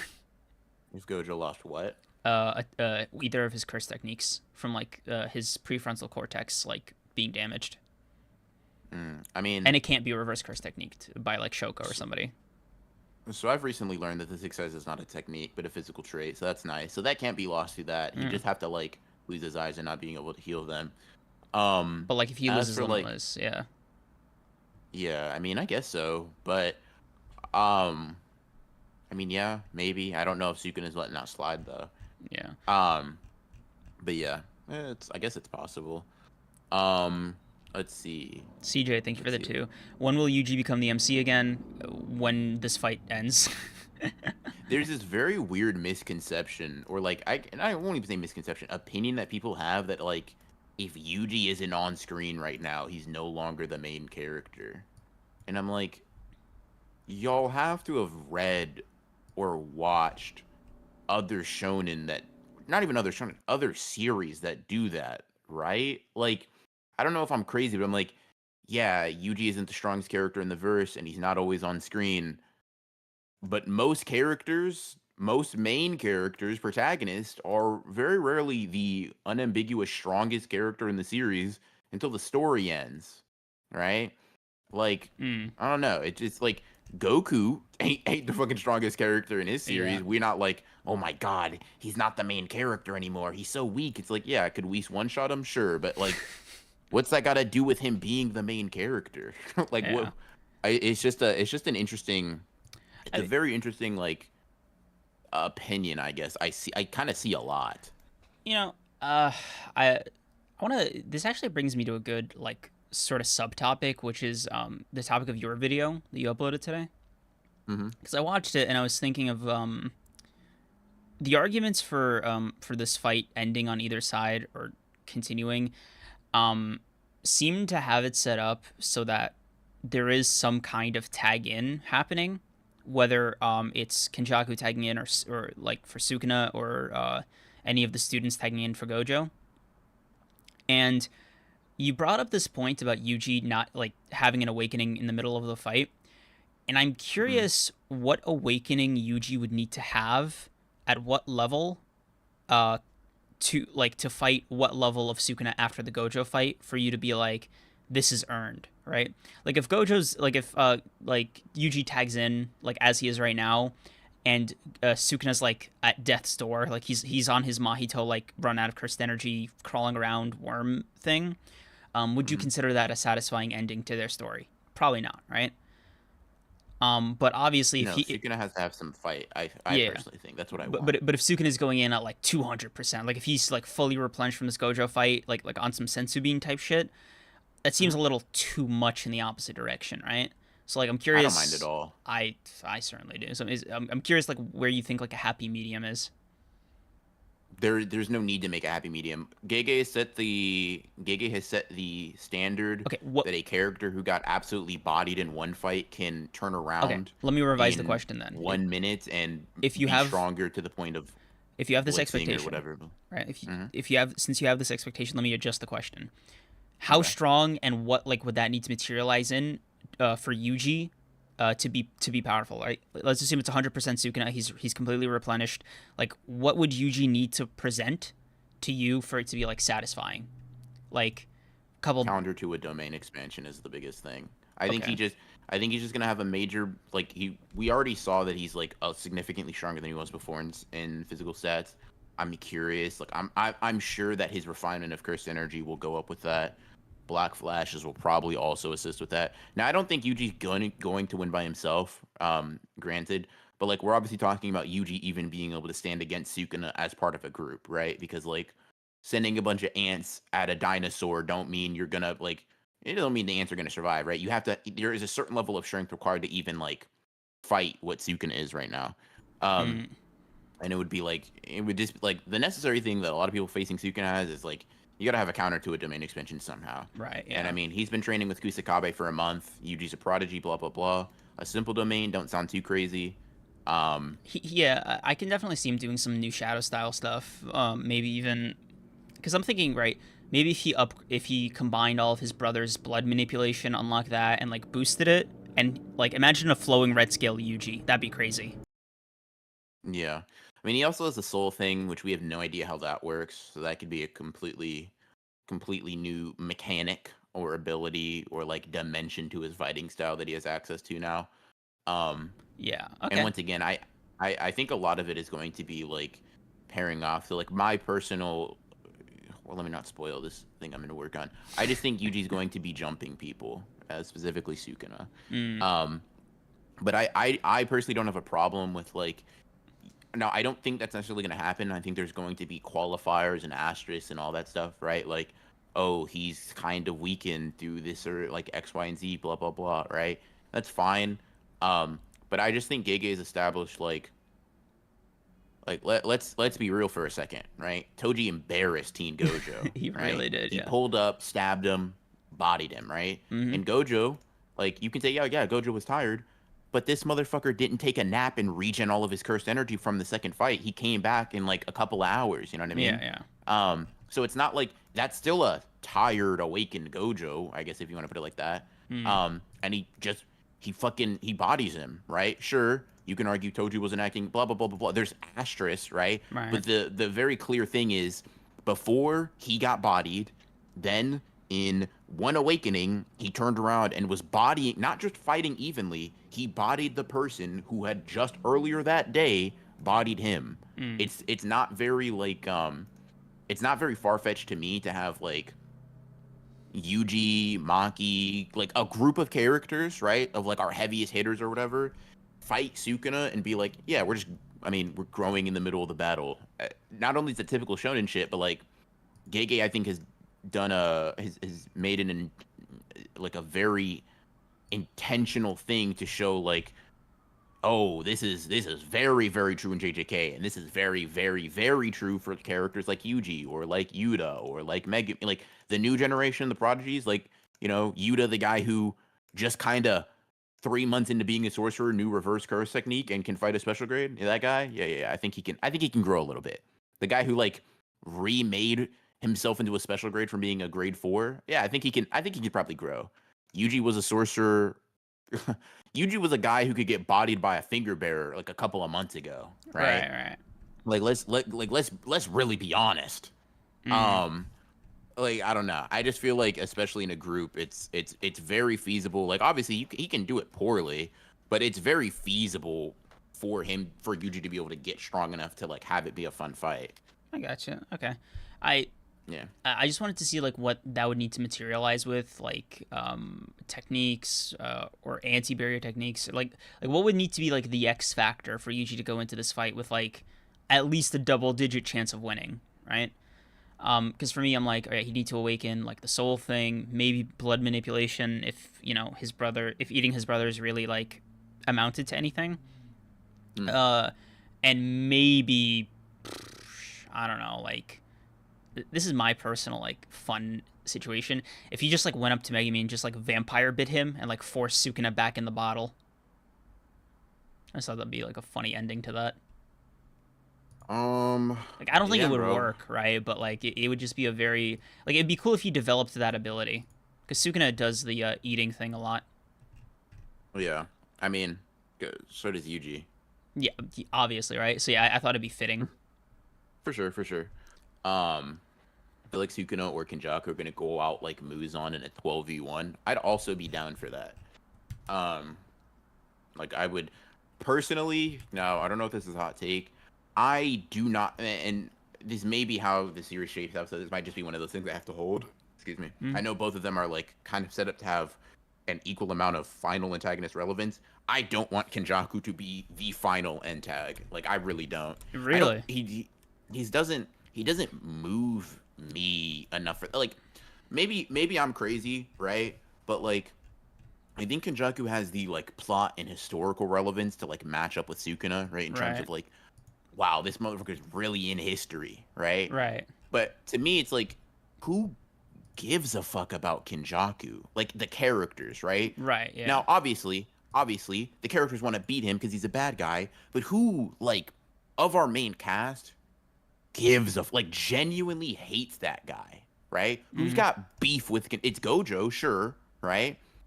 But aside from Gojo, who's got real deal Yeah. beef It with really, Kenjaku? And that the closest person is Yuta, dude, right? it really But like sucks with that like the one person that like has this like very meaningful, damn near antagonistic relationship with Kenjaku directly is Gojo, but he has to be yeah, stuck fighting Sukuna. yeah, and that's also part of the reason I think Gojo won't win versus Sukuna is because I think the beef to like it's like he doesn't hate Sukuna enough almost for Mm-hmm. it to be as meaningful Like for him to beat yeah, him, right? It's why I think he's just Yuji and clocked in. Megumi. Yeah. Yeah, I think Yuji and Megumi have to. That's why I think they have to cook, right? Because they got real deal, genuine reasons to hate and like despise this guy. Yeah. But for Kenjaku, it's like Yuji doesn't like. Granted, he's a bad guy. Blah blah blah. Like, there's an obvious base level of I care because you're bad thing with it, right? But Yuji doesn't really hate Kenjaku. No. Megami No. Yeah. probably doesn't. Maki doesn't hate anybody, but she definitely doesn't. Kashimo doesn't. Yuta maybe I for mean, Gojo. So yeah. I'll grant you Hell, Yuta, dude, but it's like Chozo's like closer to Yuta. Choso was Yeah. like Choso was the biggest. Choso was probably the biggest Kenjaku hater, Yeah. which is why I feel like Kenjaku going down first is cooler because I feel like the more personal villain should be the last one. Mm, Personally, I got you. Okay. yeah, Yeah. Miwa is also a very good shout, and that's why I think she's gonna Yeah. kill him. You know what I mean? It's crazy how God, I don't want to jinx this, so like we're gonna have to knock on wood after, right? But I'm very Mm, surprised that Gege's left this many named characters alive at this point in the mm, story, because it gives a lot of them room to do their own thing and participate in sort of the final act, which seems very unlike him, which is why I mm. think we were all kind of blindsided by the was it 223, the little time skip chapter, because it felt Yeah, like we'd take a while until we got to this kind of end game scenario. So I'm curious yeah, how Gig is going to juggle the amount of characters that are left that are able to participate and have the potential to awaken while simultaneously ending the story, ending the culling games, and sort of wrapping up like final positions for the group. Again, knock yeah. wood, right? But like, I think a yeah, lot of that is jumping though. I think a lot of that can be compressed by just having multiple characters throw hands. true. Um, Again, bro. because there are some characters that Yeah. just Higuruma will probably never have that personal relationship with Kenjaku or Mm-hmm. Sukuna, right? But he will But he with can be an Yuji. Yeah. assist. Yeah, but he can care about Yuji, so he cares about beating Sukuna, Yeah. right? Like you can kind of throw those things in. Mm-hmm. And I don't know. I don't know if this is a hot take. I don't know how people feel about Kenjaku being the final villain over Sukuna, but I'm just like, I don't even hate Kenjaku enough to have him be the like. I don't have that like Kenjaku's just like he's kind of like a dude. You know what I mean? He's a Mm-hmm. strong dude, but he don't give me like I just don't get final antagonist vibes from him, right? I Mm-hmm. get he's kind of like the penultimate one to me. 100%, yeah. But I'm very nervous about like how Gege is going to use his body hopping technique. I don't know. I get worried about like the amount of the word is cannibalism, but it's not really that mechanism for everybody. But it's like absorption of techniques and personalities into other people, possession, Hmm. that Kenjaku and Sukuna both seem to have. So I'm curious if that will play a role in like the final stretch there, because the very ever popular Kenjaku eats Sukuna theory is out there, but it's like, Yeah. I mean, Sukuna could just win that battle by like Kenjaku not being a proper vessel or what have you. I mean, oh, like There's becoming Sukuna type thing. yeah, like it's I because just the problem with absorption for me is that like it Sukuna's not a curse. Like yeah he's not an actual cursed spirit. You know yeah, what I mean? which is why I think Sukuna would win the exchange. But I think my problem is either way. I dislike the idea of like a fused Zamasu from Dragon Ball Super kind of experience, where it Hmm. feels like, all right, this is getting out of hand now. Like this is just messy. Yeah, I don't I will say I don't like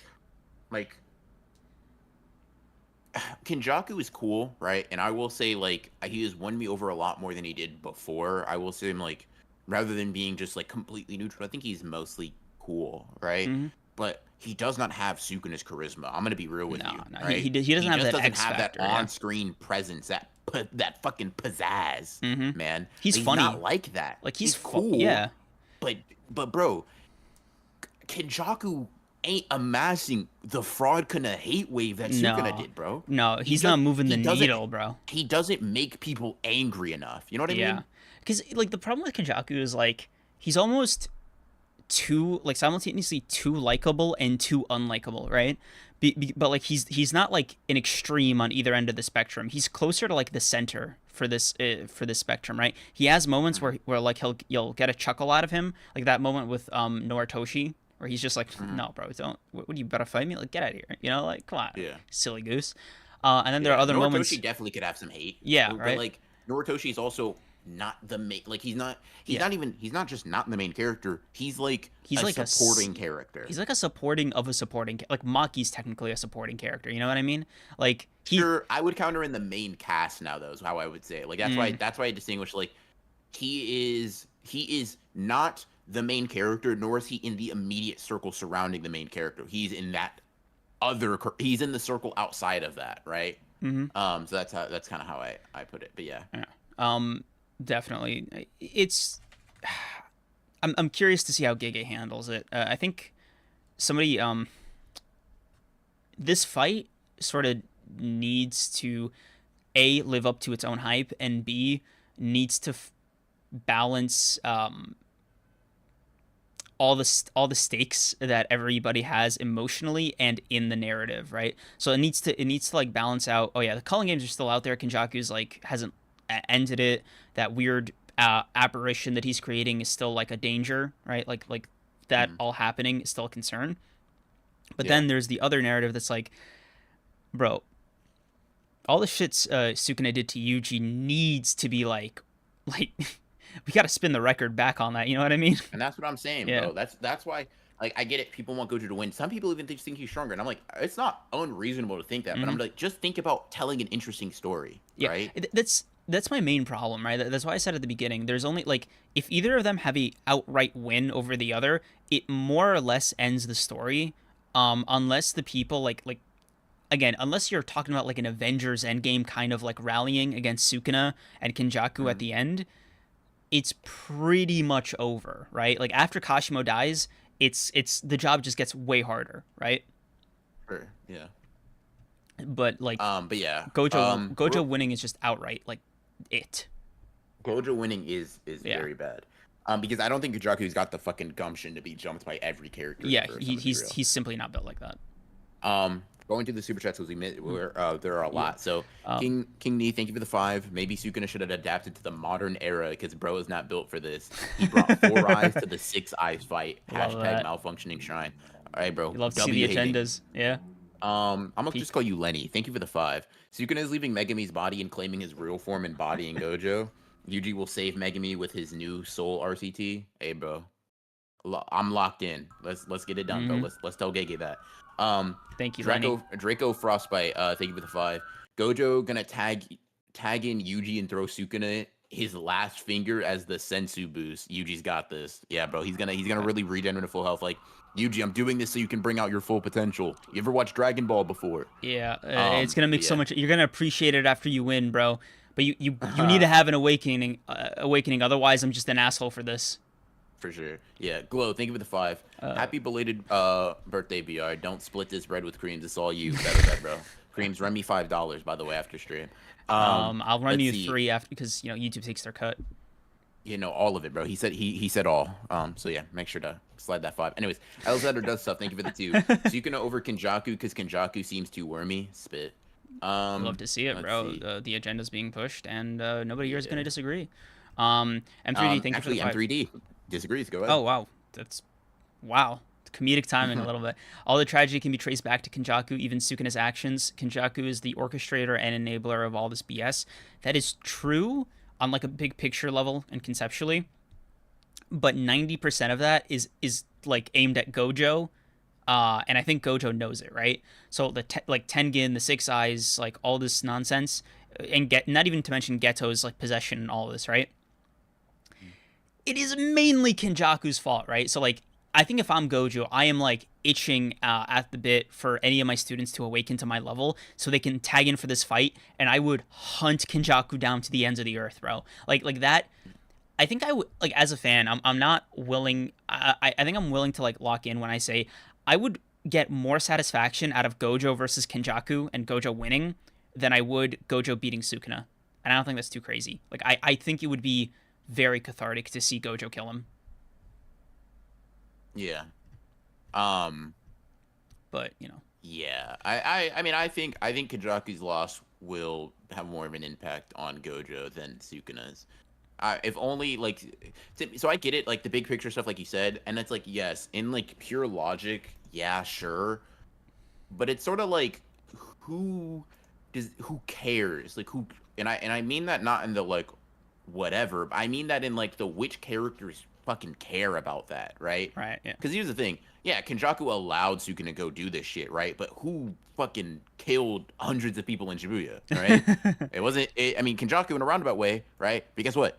It wasn't fucking him. It Yeah. was Sukuna, right? Like you're not gonna see Yuji be like, as he's walking up to Mahito, be like, Mom. "I'm not even mad at you, Mahito. You're just an instrument of like, what the fuck? No, Yeah. bro. He's mad at Mahito. Yeah, 'Cause he Mahito did specifically this hates shit. Mahito, yeah. And it's not And like specifically, yeah. yeah, And it's not like Yuji even knows like his personal relationship to Kenjaku or would even care after the reveal. He's not going to be like, "Mother, how could you do this?" you know? Like yeah, I think for him it's squarely like, "Look, this is neat or whatever, but if I don't like punch Sukuna in the face right now, I think I might actually die from rage."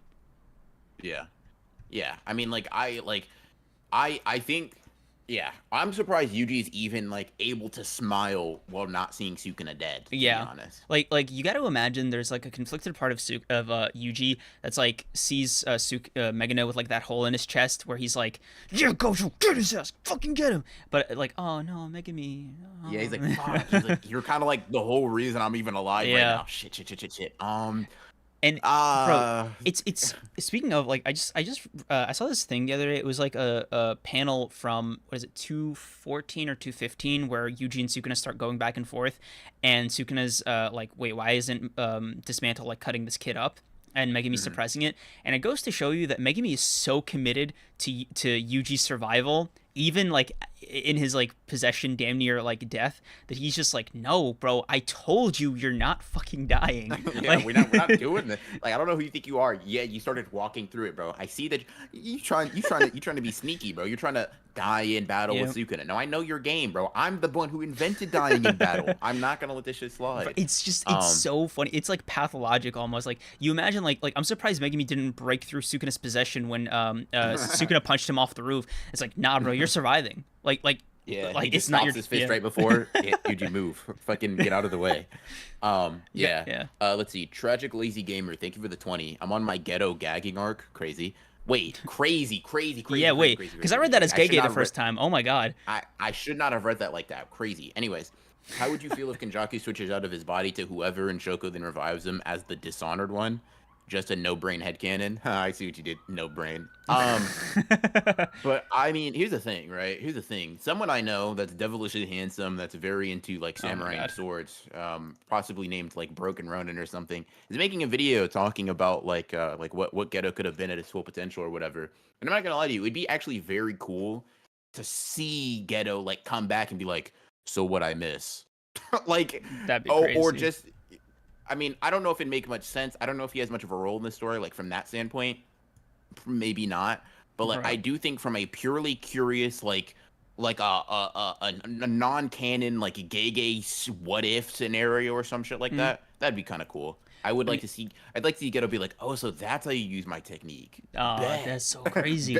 Nice, Gojo bro. Nice. That could rematch have been right way here. Yeah. longer. I was a special grade. I wasn't even using this shit right. Yeah, I Um, will say though, there's a part of me that's like, Geto can never come back because his last words were like, I hate those monkeys." So it's like he's not changing. Like if he comes back, you know what I yeah, mean? yeah. Like, he's just like, all right, time to finish what I started. Like, Yeah, he's gonna be like, all right, nice. The culling games. You mean that's just gonna kill everybody? Bet. Why am I gonna? Why would I stop this? it's like, damn, y'all hear that? It's like a zoo out here, and then just like Yeah. starts going crazy. Oh, but you know what? He would try to kill Sukuna because of the Mimiko Nanako thing. I can't. He I might can't have, see him yeah. being like. I can't see him be like. Oh, I'm sorry. Okay.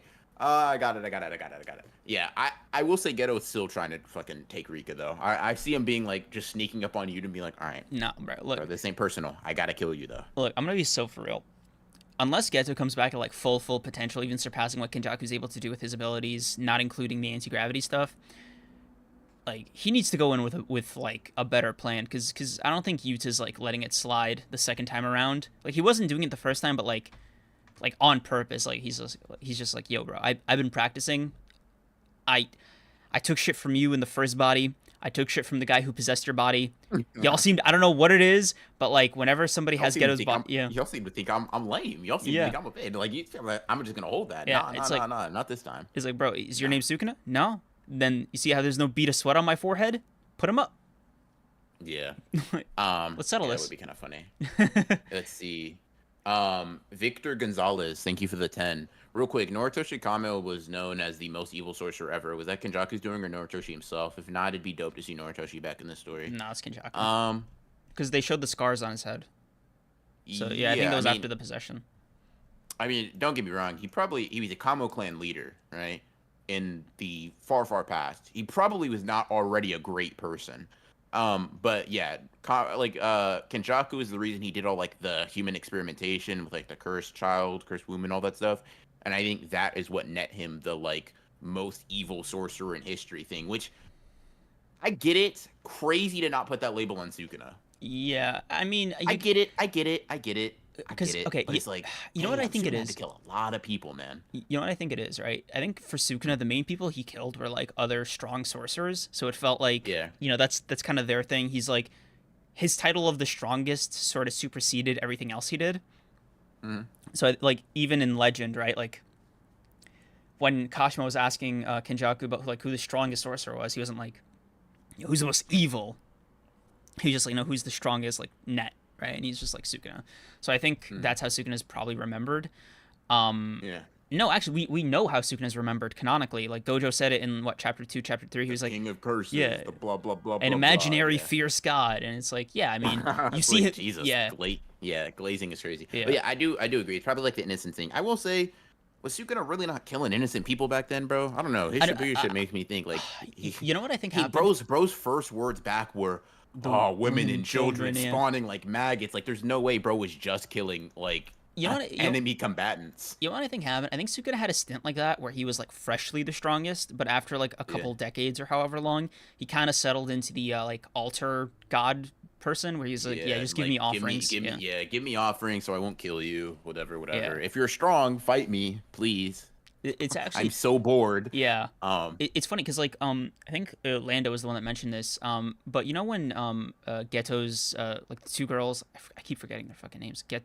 Himiko and Mimiko and Nanako. Yeah, Mimiko and Nanako. You know when they offered the Sukuna finger? Do you think when Sukuna was like, "What do you want? I'll give you a finger's worth of time." You think that was like for real, or do you think that was just part of a bit? Because like I always thought it was like he was fucking with them. It was like part of the entire package, right? But if you look at that scene where he's like on the shrine, it could just be like how he conducts business, and they genuinely just did not meet his price.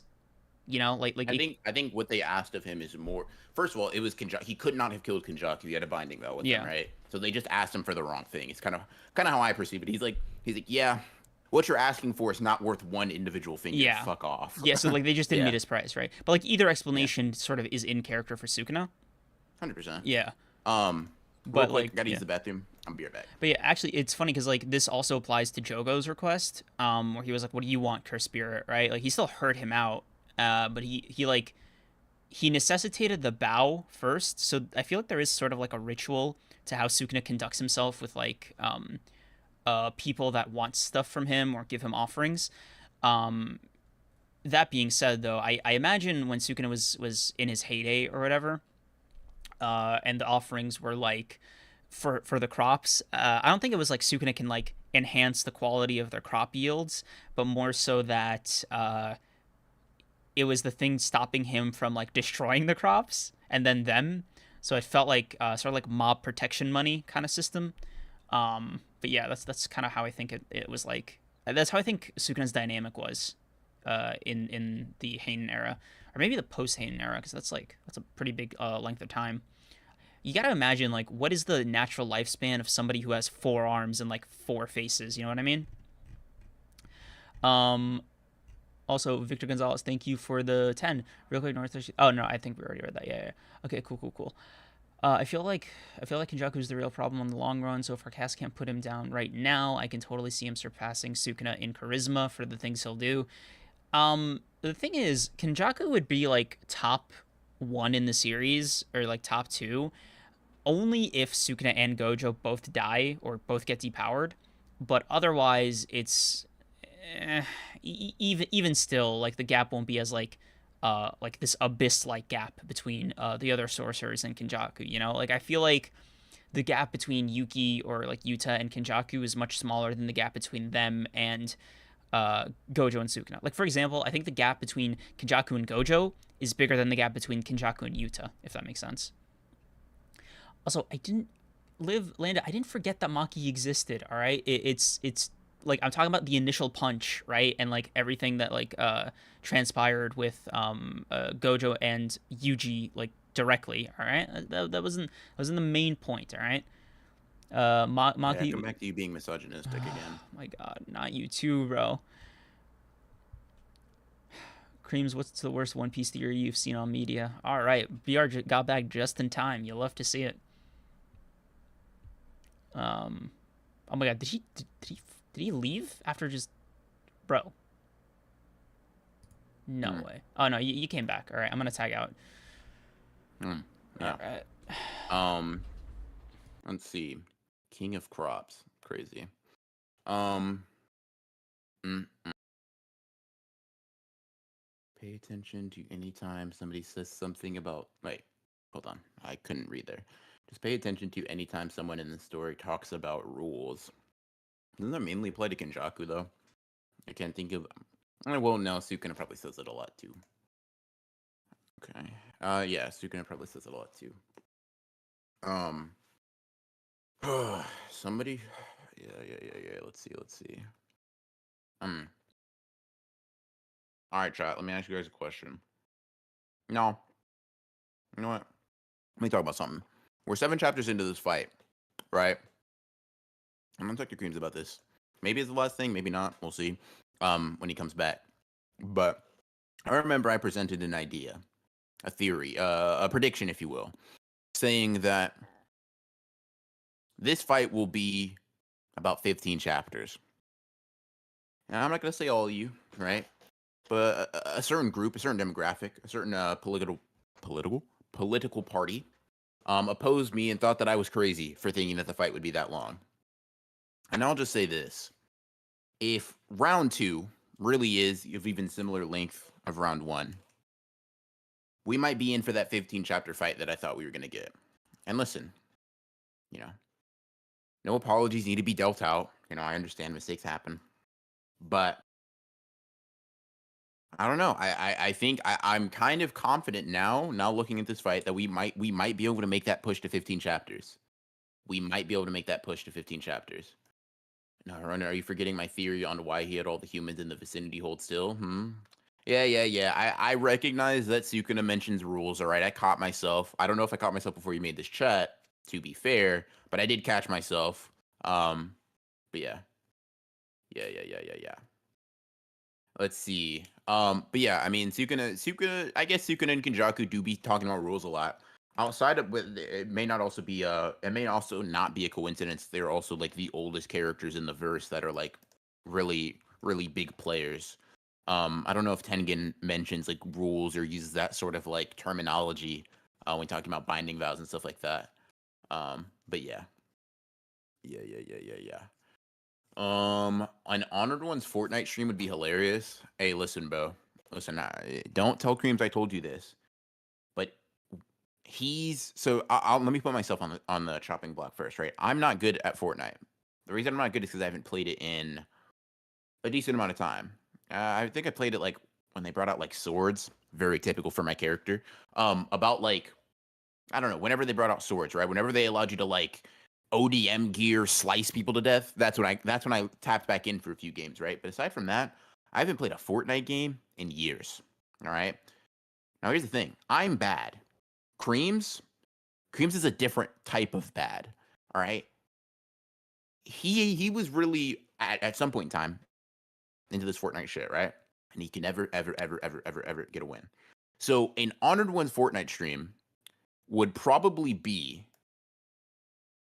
the most embarrassing thing that we would ever do on this podcast because it would just be me and him not winning. It would just be failures, no success, just death. Like it would be so embarrassing, and I understand why you think that would be fun because it probably would be. But yes, I don't know. I don't know if we'd ever do something like that. But I see the vision though. I do see the vision. I do see the vision. I do see the vision. Um, but yeah. Um, let's see. Creams is the type to suck at FPS and be really good at like League of Legends. I don't know. I mean, from what I heard, he's not. Well, he said he used to be good at Black Ops. That was like 45 years ago. So like, I don't know. I don't know if that translates to his skills now. He may have like slower reflexes and all that. Could do a viewer death run. Listen, chat. I love you guys. I could not. If I found out who killed me in a game of Fortnite, I'd simply ban you. And I don't want to have to. Chat, I don't want to have to do that, right? I don't want to be. I don't want you guys to force my hand like that. Um, Fortnite's got a lot of other stuff too, like Among Us and Prop Hunt. Well, then hold on, bro. I might have to put on the Megum'is skin and start playing Prop Hunt, bro. Hold on. What up, bro? I I don't am know how great you are at Fortnite. no. Um, Look, I was listening. I'm not even gonna lie to you, chat. Because I think I said this on the podcast before. If I ever touched the game of Fortnite again, it will actually register in my brain as reliving a traumatic event. I am not kidding. For all of you who may have forgotten, let me run you through the number one more time. All right, I played Fortnite for about 12 to 15 hours a day for an entire summer. A couple of years back when the game really got popular, right? And I mean, like, I was grinding this shit. Season passes, like I was doing everything I could. I played just solo, just solo, not even counting like times I played with my friends, just by myself. Roughly 1,000, 2,000 matches, somewhere in that range, right? Jesus. I won 0 games. My health got worse. My relationships with all my loved ones got worse. I was miserable, unhappy. Like it was one of the lowest points in my life was playing that fucking game. So I will never touch it again. That being said, I might break this oath if I get to like use Hollow Purple and domain expansion in Fortnite. But you will never see it. Yeah. I'm not that bad. In fact, I'm several levels above that, right? Mm-hmm. But so is my baby sister. So like that doesn't Yep. mean anything. You know what I mean? Like it just means I'm like Like you how guys should I have put no this in idea. a nice one? Like for me, getting those umbrellas after a single win, whenever a new season pass dropped, was like this like unattainable goal, right? Like I couldn't do it. Like I couldn't build. And I practiced building too, dude. Like, yeah, you have to understand. I was looking up YouTube tutorials. I was remapping my buttons. I put in a controller. Like, I was studying, and I was still this bad. Like, Remapping your yeah, buttons? No, no, yeah, no, no, no. You did I not did. remap your button. I No way, did. bro. Yep. No, no, no, no, no. I can't know that. I can't know that. Keyboard and controller, bro. Oh my god. Yep. Wow. Like, That man couldn't get this information out of me. yeah, Yeah. no. It's so like Fortnite is, like I said, it's not getting touched again. All right, fair enough, bro. So yeah, Creams is the reason we're shutting down your Honored Ones Fortnite idea, not me. He's the stingy one who doesn't like any fun. It's only Fortnite, just to be clear, right? Any other game, I will easily get really good, if not like one of the best at. All right, not to toot my own horn, but like with Fortnite, I don't know what it is. There's just like this gap in my brain that just could not, like, I couldn't do it. Just something didn't click, right? Mm-hmm. You know what's funny though? Just sort of related. I think I told you before, but there's this bit. I played Subway Surfers for 9 hours straight one day. Same game. I got a score of like 3 or 4 million, and I was ranked in the top like 10 or top 20 players on the planet for a while. In Subway Surfers, just a little. It's not even a flex. It's just I think it's a different kind of sad. Yeah. Gaming's been rough for me, chat. I think that might actually be more embarrassing than the Fortnite thing. We're not. Look, chat. It's rough out here for me. Gamer creams. Like I think it's that's something. I'm also not a particularly like gracious winner. I'm, some might say, allegedly a sore He's loser. the type to say slurs on COD, basically, is what he's saying. He's saying if he loses, the racisms come out. If he wins, the misogyny comes out. That's what he's saying, Chad. He's trying to sugarcoat it. He just DM'd me and he said, "Listen, I say slurs." That's what he DM'd me just now. Oh my and god. then he deleted it on Discord, so don't worry about it. But yeah, he's that, like, he's beating around the bush. I'm not a very gracious winner. No, he's a gamer. Hard R. Did that make it clear for you, Chad? That's the type of guy we're dealing with right now. Look, right? The only games I play now are just chess and single player AAA games. That is the only thing I allow myself to endeavor in. I stay off the sauce. For my own health. I am bad at Smash Bros. I would absolutely demolish Creams at Smash Bros. I'm not gonna lie to you. I'm fine at Smash Bros. It's not my favorite. I get bored of it really quickly. A lot of it is just. What do you mean? Don't fucking ask me that question, bro. I really don't want to tell you. Because you know it's a racist. You go ahead. Stop. Say. Because the problem is, like, I can't remember his fucking name. It's one. Let me guess. I'm gonna guess. It's Richter. I'm gonna guess. Chat. If I you don't know Smash Bros, you know why I said that. I don't know. It's some anime looking guy. He has this really cool sword swing. Oh man, if you know Smash Bros, you know why I said he's Richter. All right, that's all I'm gonna say. Creams might not get the joke. Some of y'all might not get the joke. But I'm just doing it for the people who know. Ronan is not a gamer, and I never claimed to be. M3D, thank you for the 5. Nah, Creams is like that. No wonder he was so eager to support Ghetto that one time. When? Twice. Oh, I got you. No, hold on. No. You asked. Guys, you asked a question, and it's only polite for me to show the receipts, bro. Guys, have I always told you how much, like, tweets can be faked, right? Photoshop's getting really advanced nowadays. Hey, buddy. Oh, come on. What about OBS recordings? Okay, everybody, I'd like to issue a formal apology. Let me get this twit longer out right now. All right, twit longer. Okay, go ahead and get to it. Yeah, okay. So. Yeah, bro. Anyways, yeah. Gaming events will be limited because I'm not playing this motherfucker in chess, all right? Not happening. And he's not playing me in any game that I'd like to play him in. So, like, until further notice, we might not get an Honored Ones gaming event soon. What game would you be down to play out of a morbid curiosity? Out of morbid curiosity, what game would I be down to? I'd be down to play Fortnite. Okay. I'd be down to play COD. I know you would cook me, but I'd be down to play COD regardless, right? Okay.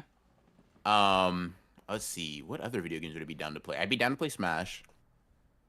I'd be down to play. I'd be down to play a lot of games. There are just. It's actually fewer. There are very few, games that I would not be able. Chess is just one. I'm not playing you in chess because I know you're better than me in chess, and I'm like, and sure, I know you're better than me in COD too, but something about you beating me in chess live, not happening. Not happening. I just won't allow it. Yeah. Look, bro. Yeah. I would. You'd beat me in soccer and any physical sport if that Well, makes duh. Well, yeah, sure. I'd be willing to play physical sports with you, but like, do you want me to play basketball with a toddler for stream too? Like, it's just not entertaining. I mean, You know what I mean? you'd have to teach me how to play first, and then we can go from there. Jesus Christ, bro said I need a year worth of training to be able to dribble the ball, and then we can play. The setup would be Bro, crazy. do I have to remind you how I shoot a basketball again? No, you don't have to remind me. That's why I'm saying a year's worth of training, and we might be able to actually try out a game. Bro, a BR Teacher Screams basketball series. That'd be very fun. I don't know. It'd be necessarily like. Yeah, it'd be fun for everybody, not me. Yeah, yeah. No, it'd be a sanity check for you. Yeah. It's like, Yeah. It's like, all right, No. bro. Try to aim for the basket next time. All right. No, try to get the ball out of your hand while jumping. Oh yeah. Oh yeah. No, I for some reason I'm like I hit dumb blonde mode with basketball. I can't do the walking and chewing bubble gum at the same time. It's like Yeah. I can either jump or shoot the ball, but I can't do both at the same time. Fair enough. Play Mario Kart. Creams would definitely get racist. I'm not gonna lie to you. When I hit him with the blue shell, I just God. The way stream would instantly be taken down. It's crazy. Bro. I'm sorry. I'm really sorry to say. Look, there's a game of Monopoly that I played that's like with my friend Oh group Jesus that Christ. that has gone down in like infamy, and I fucked up. I said the line, "Oh, you'll probably forget about this," and my friend to this day, this was 5 years ago, to this day has routinely brought up not only my like me losing at the game, which by the way I didn't even lose, but hit my specific quote of telling him he's going to forget. So what happened was I was dominating this fucking Monopoly game, right? I was like charging everybody like rent by the fucking second, right? I was in full like Monopoly man mode, right? Except for this one fucking tile. Like there was one tile that I didn't outright own, and the other player wouldn't sell to me, and I was getting a little cocky, I was getting a little charged, but every turn would go on, and I was like, "Can I please buy your fucking property?" And they were like, "No," and I was like, "Okay, can I please buy your property now? Every move you make, you are landing on a square I own," and I kept landing on like the one fucking spot where I had to give them money, so they had just enough money to keep like antagonizing me throughout the entire fucking game. And I had like 10 more minutes of this before I just psychologically broke. I flipped the board over, and I've Chet, you see what I mean? Look. He lost it over Monopoly. Look, Well, I'm not chat. gonna lie to you. I'd probably punch someone in the face Yeah. over Monopoly. but like that. Look, chat. I got over that clearly. All has been forgiven, but not forgotten. And yeah, he obviously discounted the fact that he like said a myriad of no words. I would also play Uno. Uno could probably be fun. I beat your ass at Uno though. I'm saying that as if that's not a completely luck-based game, but you know, whatever. Uno is a Yeah. game where there are winners and losers, and it's all about having fun with your friends and other players and fostering a nice, pleasant environment for everybody to play in. I could get into a fist fight over Uno. I'm not gonna lie to you. I'm gonna be real. I like if Mashamo ever asked me to play Uno, it would always be a no. No. Like I even with you, I'm like 50-50.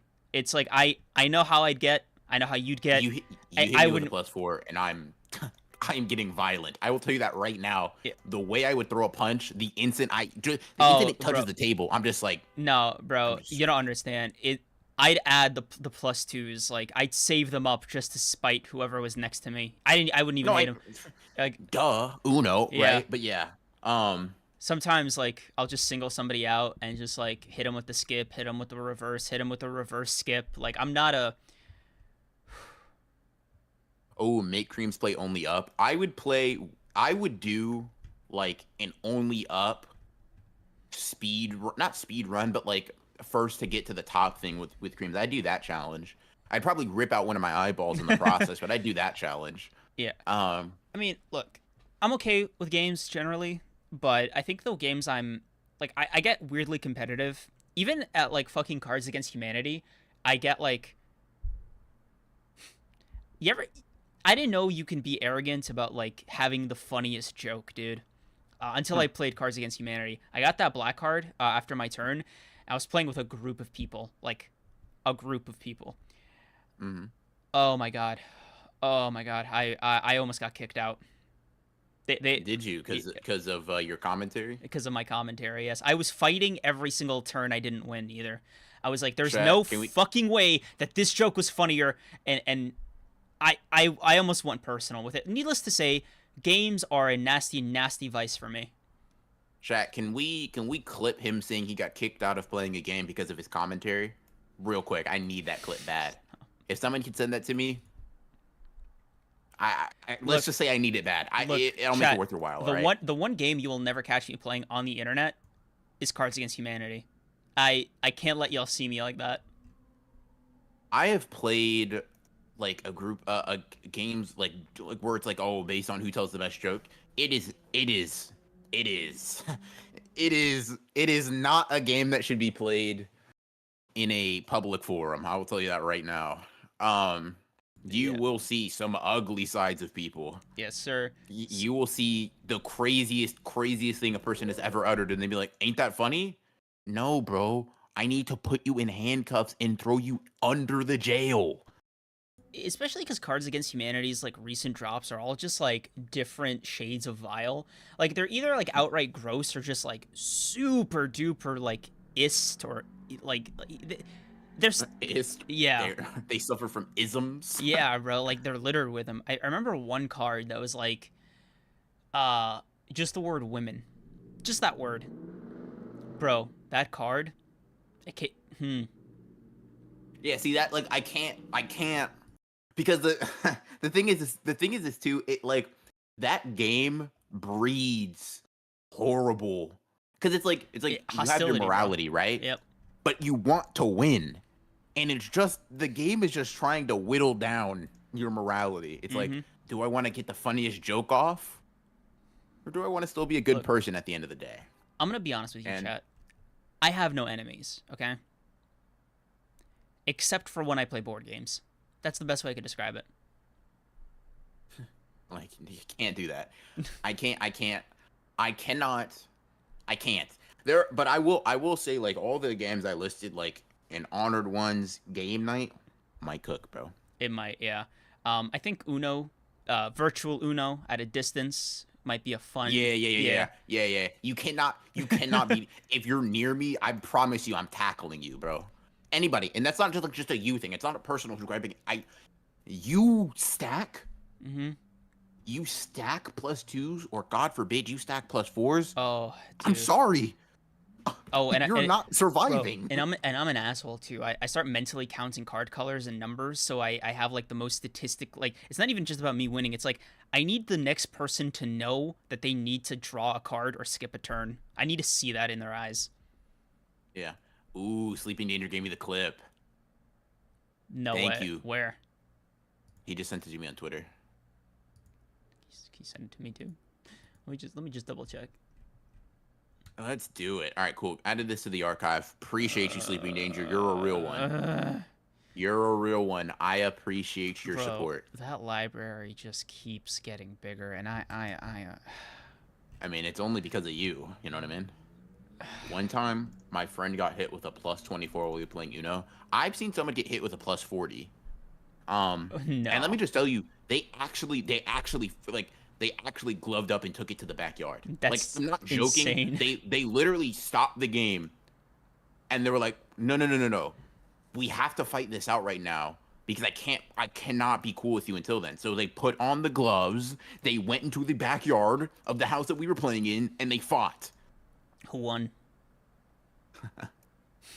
I want you to guess. I want you to guess who won. I want you to guess who won. Who do you think won? The person who dealt out that final blow, or the person who like had the blow dealt to them?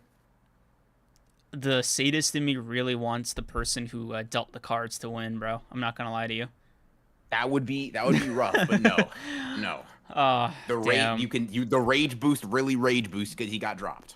damn. Was it bad? Now, no, it was actually very very close. Like it wasn't an embarrassing loss. Nobody was knocked out or anything. I mean, we weren't. Well, I was gonna say we weren't taking it that far. That'd be a lie. Some of these people were throwing punches where I'm like, God damn, what is going on Yeah, here? there seems like something deeper besides this game going on. Yeah, no, no, no, no, no, no, no. No, it was the game, bro. Oh It my was the god. game because we literally just went back inside, reshuffled the cards, and started playing Uno again. Oh, oh, the guy was okay. Like, it wasn't like a stop the No, game and go to the emergency room kind of fight.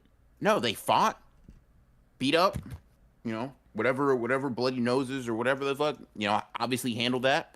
Sat back down, we reshuffled the cards rather, and then we just played again. And that was literally they were like, no, no, no, no, no. Plus 40 is crazy. We have to squash this right now physically. We have to physically confront each other right now. Um, yeah, that I mean, Needless to say, games are dangerous. Don't play games, kids. All right, don't be like us. Read books, yeah, um, but don't read books yeah, like specifically Liv. Percy Just Jackson. read books like a Um, normal person. yeah, yeah, like normal people do all Yeah. the time. But anyways, But, let's see, um, let's see. yeah, we got a few super Uh, chats. I think Alexander does stuff. Thank you for the two. How about Baldur Gate 3 when it comes out? I don't know what this game is. Do you? I've never played Baldur Gate 1 or 2, so Yeah. that'd be a little bit of a jump for me. And then Asphira, thank you for the 5. Make Cream Slate only up. Yeah, we talked about that. Yeah. Thank you for the 5, by the way. Uh, Dawn91, thank you for the 5. Have y'all talked about Megumi joining the VeggieTales cast yet? that's I'll ban you, hilarious. for real, for real, for real. Like, I'll, for real, totally honest, ban you. Nah, but yeah, we did. Yeah. Okay. Speaking of JJK, got a little sidetracked there. So Sukuna's I want to break down Sukuna's mechanism, or I guess like how he uses Megumi in this Mm, whole exchange with Mahoraga. So yeah. it seems like the question of how does Cursed Energy treat Meguna as like an organism, and I guess the thing is like it just sort of gives Sukuna another technique, which I guess is like the simplest explanation, but still kind of cool to see it spelled out. So Mm, basically, it's whenever Sukuna, like whatever limitations or conditions Sukuna has to use Malevolent Shrine or any of the dismantles or cleaves, he can also use the Ten Shadows, um, but he he can use the Ten Shadows, but like a barrier ability instead of Malevolent Shrine, or he can use both, or he can use Malevolent Shrine but not the Ten Shadows, but with a domain or barrier ability, if that makes sense, right? So he can't do all three at once, but he can exchange one for the other, which is still impressive, right? So the fact that he's able to use Ten Shadows and his own innate techniques seem to be like pretty beefed up. But the fact that like now he's able to like have Mahoraga at the wheel, ready with Megumi, and still able to like use domain amplification or domain expansion with Malevolent Shrine, kind of speaks to how he's been like fighting Gojo this entire time. And I guess it's neat, although I do kind of wonder. The one part that confuses me is the Megumi adapting to the process but not the adaptation. Um, I guess I personally understand that as like he can take the brunt of the attack, but not so much like maintaining the what do you call it, the evolution that Mahoraga develops to counteract it. But I don't know if that's exactly correct. yeah. I mean, I wouldn't be able to tell you like the super super in depth like reason as to why, but the end result is it is a temporary adaptation. Right. Right? That is Yeah. the simplest way to put it. It is Megami like basically made it so that Mahoraga could um like react to Infinite Void, destroy it, but that's it. Like if Gojo was able to open another domain, Sukuna would have to clash. Like he wouldn't be immune to it, Yeah, basically. yeah. Um, Okay, but like why? or Right? Like oh no, it's a someone actually I think explained it very well. mm, Um, well, I don't know. It's someone said that like it's just Mahoraga adapting, not the user. Um, yeah, but which could be the case, right? In Gojo's just saying like I'll open my domain, you'll be frozen, but I'll just this time I'm not off guard. I'll just kill Mahoraga, which is the idea. I think like what's up? yeah, okay. So the thing that like trips me up about the whole thing is like, so Megumi just tanks the hit, right? Mahoraga Megumi is the equivalent of the wheel turning. Like he gets hit, Mahoraga the adapts. wheel Yeah. turns, Mahoraga adapts, but Sukuna doesn't. Basically, right? Right. Okay. So Is the idea. right. And the reason he can't just have Mahoraga out there Is because is Gojo can because like he because still has Gojo can red, one purple. shot it. Right. Okay. Yeah. Okay. Mhm. That's starting to make sense. All right. Yeah. So it seems like Megumi's sort of like a dummy for the attacks that Sukuna can't. Sukuna's just using Megumi's soul in the same way he used himself versus Yorozu. Mm, Right? It is I will take the hits, Mahoraga adapts. right. But like, Except with this, Sukuna can't really, at least not with Infinite Void, he can't offset the give entire Gojo thing. that advantage. It's more so that like if he allows himself to take the hit to let Mahoraga adapt, he'll just die because Yeah. Gojo will kill him, right? Right. So he has to offset it to Megumi's soul, basically. But the thing that I don't get right is like, why not? That's man, that's really tripping me up here. Okay, Yeah, so what's the confusion point still? the confusion point is the adaptation is still there for Mahoraga for Infinite Void, but Sukuna himself can't. I'm just like mentally walking. I guess it makes sense. Am I tripping? Hmm. Like what is not clicking for me? Yeah. It's like yeah, Megumi just filled Sukuna's shoes basically. He Right. got hit with the domain, he turned the Right. wheel, Okay. I know Mahoraga it gets the doesn't make sense. benefit. Okay. So what was the attack that like caused Sukuna's like brain to burst? Right. It was him getting caught in Infinite Void in the first place. So like Before he like the had the idea to like offset it to Megami. not before he had the idea. He had the idea, like he was able to offset it because he sent it, right? So Sukuna was able to activate his technique, but he still got hit by Infinite Void or Unlimited Void or whatever, right? So it's like what caused him to have the brain damage is the fact that he got hit. He has not adapted at all. Mahoraga can be summoned, and Mahoraga can be unaffected, right? No, but if he's But Sukuna transferring, can't. yeah, but if he's transferring the attack to Megami, right? Then like he didn't get hit with it, if that makes sense.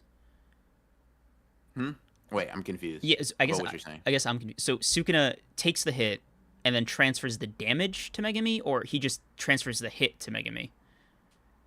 So it's like this, right? Megumi is taking the adaptation, right? Right. In the previous like infinite void things, right? The reason Sukuna wasn't taking damage beforehand, or at least wasn't taking super extensive damage beforehand, right? Is because he was clashing, right? So like infinite void's effects were still surrounding him, like they were all encompassing, blah blah blah, right? But like it wasn't the sure hit wasn't actually doing any damage the same way like Malevolent Shrine wouldn't during the clash, right? The attacks still exist, but they're clashing with one another basically. Um, but like if the body is a soul, soul is the body, blah blah blah blah blah, Right. right? Megami can be used to spin the wheel, but that also means Sukuna's still getting hit, right? So in order for Megami to take the hit, Sukuna has to take the hit, right? What Right. he's offsetting is the wheel turn and adaptation part. Right. Okay. So Sukuna still needs to like fundamentally Sukuna still needs to take the hit from Infinite Void to give the Mhm. adaptation to Yeah, Megami. it's like body, soul, soul, body, right? Right. So the thing Megami had to get hit with it, right? But the reason Megami had to get hit with it is because he needed the wheel to turn, even if Right. Sukuna's body isn't able to. It's So like the idea. I get okay. So like, because I was like, oh yeah, but if that was the case, why did Sukuna have any like effect from Infinite Void if Megami's just tanking the effects and the hit, right? Like, why even try to touch Gojo in the Void? Like if you can just like offset it to Megami, right? Like, why doesn't Yeah. Sukuna just sort of stand there and be like, damn, Infinite Void would have affected me like if Megami wasn't in here? kind of Mhm. beat. Yeah, okay. I get it. So Sukuna needs to take the initial hit because he and Megumi Soul are just connected like that, and then Yeah, yeah, okay. I get it. All right. Yeah, that yeah. was That's basically the idea. yeah. Because I was like, wait, if he could do this, then like, why did he just pretend to get hit with Infinite Void's effect, or like what the fuck was that? But no, he just No, took like 5 Infinite Voids of like physical damage, I guess, and it caught up with him. it's like so the thing is he's getting touched by the sure hit, right? The only Hmm. one that actually like affected him negatively is like this last one because he actually was just bombarded with it, right? But you Right. have to think of like Gojo's sure hit as always existing within his domain. Hmm. Even when they clash, it's just Sukuna's off. He is pushing back the negative effects by the clash, right? Hmm. However, the effects are still there. It's like Yeah. air. It's just But and ambient, when he right? lost that 0.1 second like clash, the most recent one. Then he's just getting Yeah. hit. Like Then it's he's full yeah. on all of Infinite Void's like damage is like being dealt for real, right? The only reason he's able to get out of that is because he's also been offsetting that to Megumi, so Megumi could have Mahoraga adapt, basically. Now someone asked, who does that make on top? It is tough to say because like if you think that they have about even damage, right? Neither of them can open domain expansion. Gojo has the advantage in close quarters because his techniques are very like they're very helpful to that, right? Not being able to be touched, having teleportation, and being able to just pull people towards your punches are all very useful techniques to have in like a close quarter scenario. So like in that sense, he is still above Sukuna, at least I would say, right? The problem is Sukuna still has the wheel, right? So unless he decides to use like domain amplification and his technique is temporarily unusable, this just means that Sukuna is getting used to like Gojo's attacks outside of the context of the domain, right? Hmm. Which is like the problem. We don't know how Gojo is going to try to deal with it, but the problem on Gojo's end is it's like there is no real answer outside of just like beat his ass quicker than he's able to like get the information because it Yeah. seems you need to take multiple attacks, right? He does it with Yorozu. It was like 5 times with the domain expansion, right? It seems that it's not just, at least for me, techniques complex and like super high level like Gojo's. So you It's not as think simple as just adapting to slashing, right? so you think the trade off for Sukuna wearing the crown is like he needs more experience with the hits or more exposure to it than Yeah, Maharaga's yeah. single? Okay. Basically, yeah, it just takes a lot. It's like, okay, repeated introduction to adapt, blah blah blah, right? And the problem for Sukuna is now he can't use domain amplification to actually damage Gojo, and because he can't do that, like he's basically just trying to avoid damage a lot. We don't really know Yeah. how Sukuna is going to try Which to fight back a lot. yeah, the like short of summoning Mahoraga again and just like I don't know, buying himself some time that way. Yeah. Hoping that helps. Yeah. But if he can't use Um, domain amplification, then like and he's then definitely it, not getting away. Like Gojo still has blue, like that was the first thing he yeah. did. So like Mm, Sukuna really just needs to survive like a chapters or two worth of like beatings before I think mm, he can replenish the shrine. Although actually on yeah. that point, do you think they're waiting for replenishments or do you think that they're done with domains? I have no idea, honestly. I really don't know. I would imagine that they're not going to get that stamina back mid fight though. If I just had to guess, Cuz like it seems to me like that's only something that would deteriorate or at least remain the same over time. because I always like I my assumption was like the problem right is you can't you're not supposed to heal a burnt out curse technique right like Hmm. that's you can do it like and that's a really high level thing to do especially for both of these people but Hmm. like you're not supposed to do it like that right you're supposed to patiently wait for it to come back Hmm. and Yeah. yeah doing it like that seems like it doesn't have as much consequence like for example Kenjaku just waited for his to come back and it was like fine. Yeah, he there is no yeah consequence. Your brain, because Gojo, in order to do that, it's like you're blowing it the fuck up, right? You're blowing that part of your brain up, and then you heal it, right? And that's yeah the dangerous part. Um, so when if you just wait for your brain to cool down, then it's all good, Yeah, right? That's literally, normal. and like with Gojo specifically, like yeah, he has more experience doing that, which I guess like is why I still think like he took less damage from than Sukuna did in doing that, Hmm. but like it seems like yeah, domains aren't totally done for, right? They just like these two guys like usually don't play by the same fucking rules as everybody, and it's almost like Yeah, they now have to, yeah. which is We'll very see. funny. Yeah, I could see a race to the to getting back to being able to use their domains. That could yeah. also be very possible. But yeah, someone asked Sleeping Danger, why can't he use domain amplification? So I'm assuming that because I think that the Mahoraga wheel over his head is a usage of the technique, and if that is a usage of the technique, you can't use techniques while also using domain Yeah. amplification. Because like Um, a domain amplification takes the place of a domain expansion, right? In terms of like I guess function in the brain or whatever. So for Sukuna, it's like we said earlier, he can use the Ten Shadows and Malevolent Shrine as like two separate techniques, and that's like how Cursed Energy treats it. So he can have the mhm, wheel up, um, and he can like use Dismantle and Cleave, right? But if he can't do a domain like full domain expansion with Malevolent Shrine with Dismantle and Cleave, I mean, mhm. then he probably can't do a domain amplification.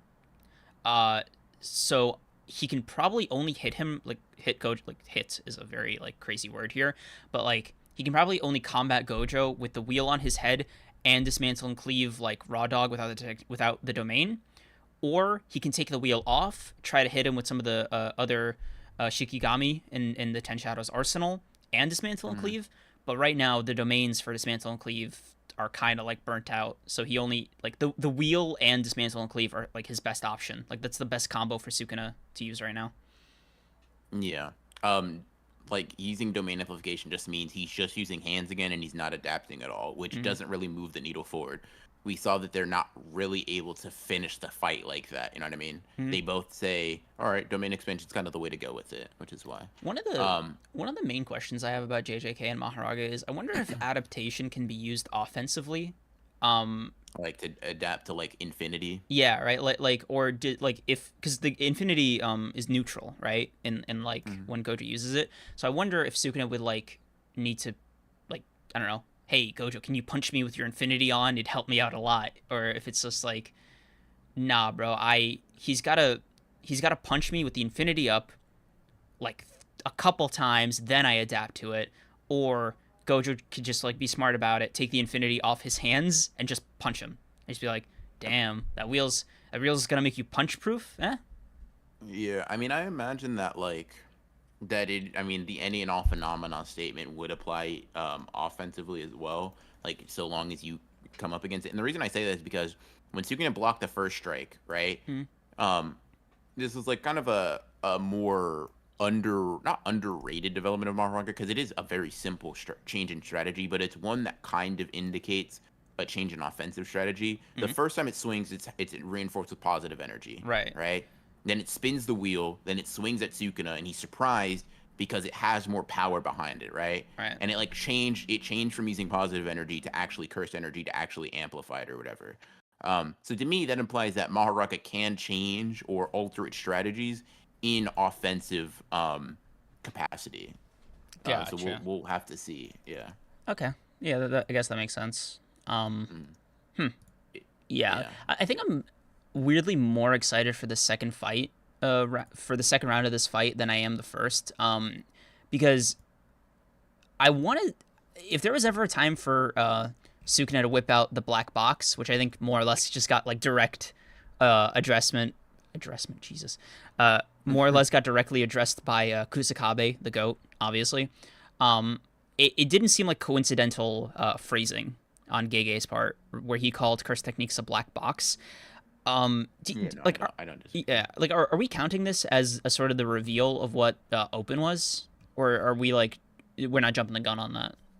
No, I'm not. I'm not. The open is probably gonna have its own chapter where it's like very explicit. I will say it's probably an illusion that like it might be like what Kusakabe's saying, like, oh, it's the black box of blah blah blah blah blah, right? It could be like that is somewhat of a hint towards what it'll be, right? Mm-hmm. But like all it is TCB actually gives you like a little bit of like a note. It's just like in computer science, it's a system that operates as we have no knowledge of its internal workings, right? So Mm-hmm. like all that means is we don't know what the fuck it is. So it's like Gege is just using that terminology again, um, which in a very roundabout way is like sure tying back to Sukuna's original usage of like the fire Yeah. arrow versus Jogo, but it's also like almost not entirely related because the term just means a thing that we don't know anything about, right? So it's like, yeah, it's I kind of got weird. you. I mean, I have a feeling that the next chapter is probably going to end with with a close up of Sukuna's mouth and like the black box text box. He just be like open. Uh, I don't know why. I just feel like he won't use that this fight. I have a feeling. I don't know. I, Maybe I'm crazy. no, I could see it, I get that it's not my hunch. immediate response. I would have agreed with you prior to this chapter though, right? Because I think I think everybody was fully expecting this chapter to be Gojo versus Mahoraga and Sukuna. Hmm. And when it wasn't, damn, it was damn near the opposite. Actually, it was just like, oh yeah, no, we got to reset these guys like back to the sticks and stones, you know. Uh, Yeah. and I think open might be Sukuna's actual trump card, just because that's the only thing he had like that's the only surprise he has left, right?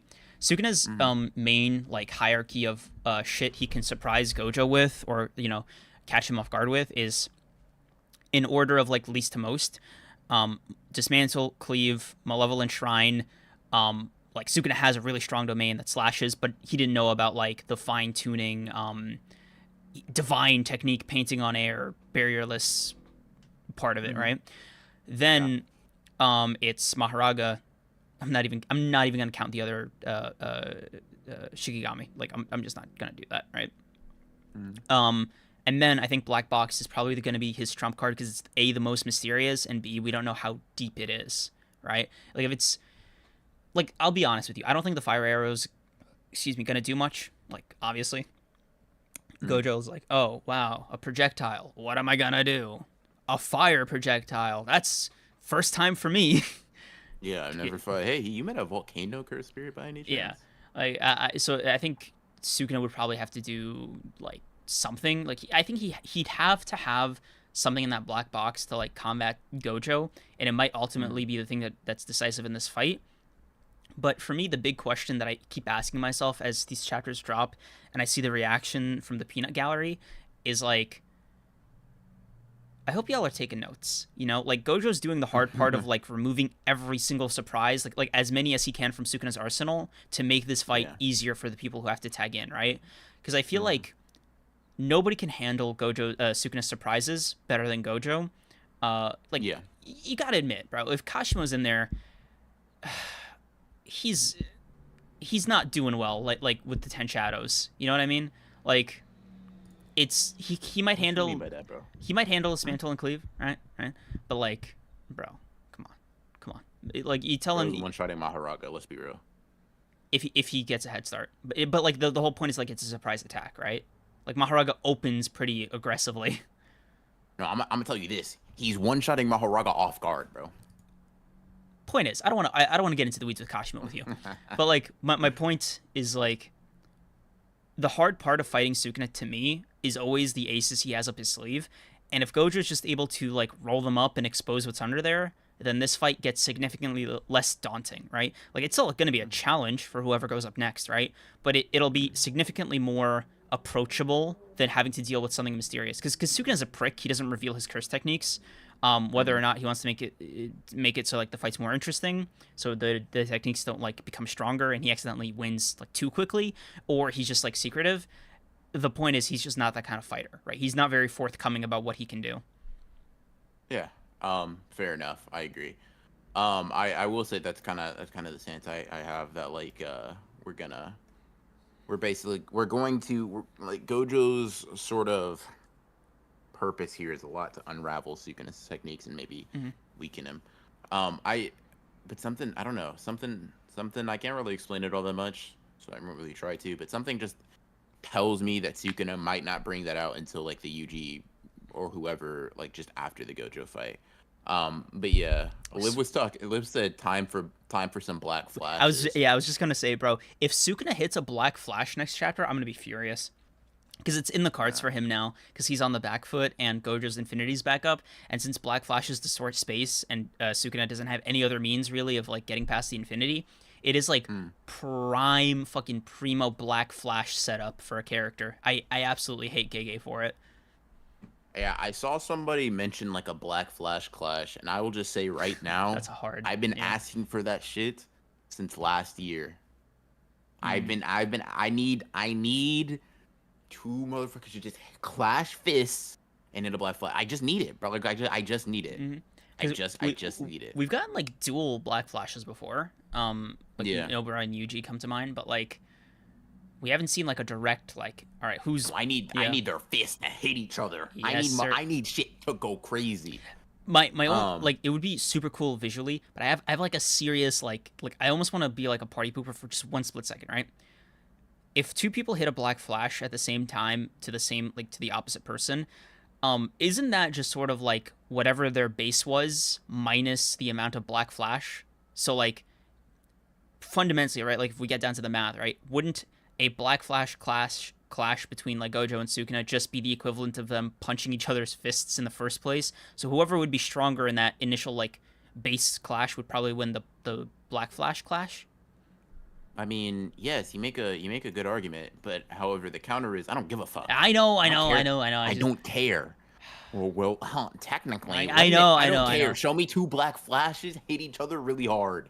All right, let's go. Let's cook. I know, I Uh, know. I'm a dork.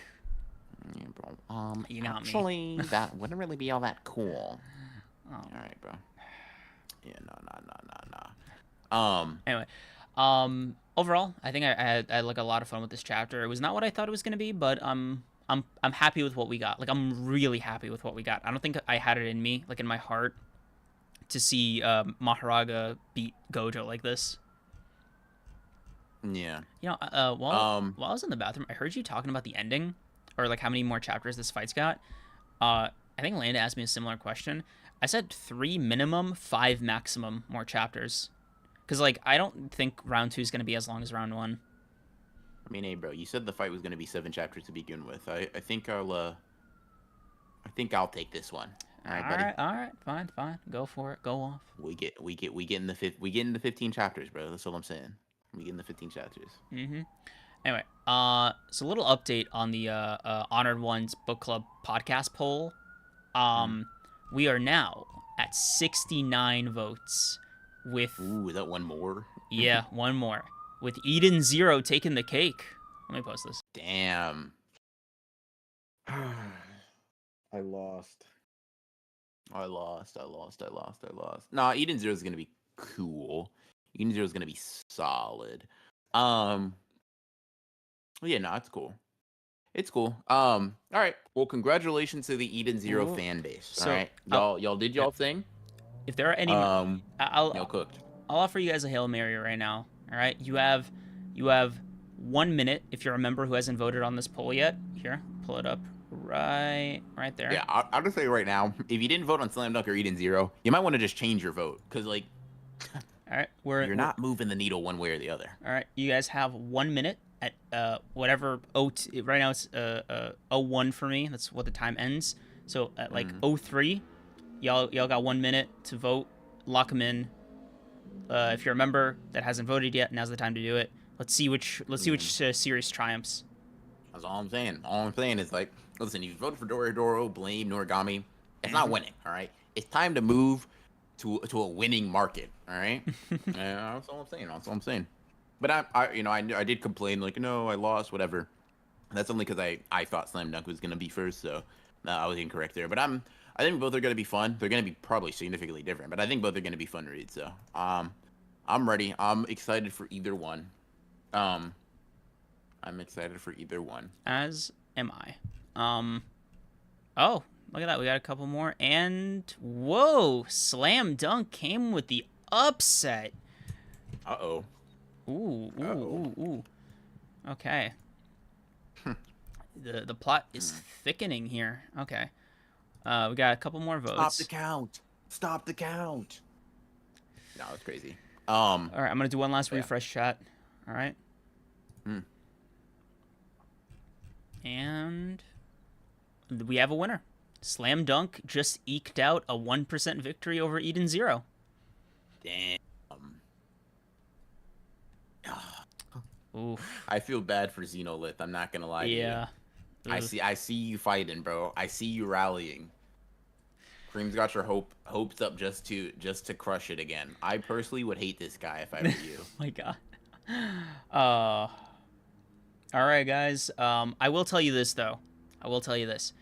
Eden Zero, despite being runner-up here, is easily locked in a slot for the next poll. Like this isn't the last of Eden Zero. Yeah, I guess we'll throw it up there again. Um, I believe in you, chat. Yeah. It Look, was rigged. It was rigged for members. Now you guys are getting it. This is what lobbying does. Um,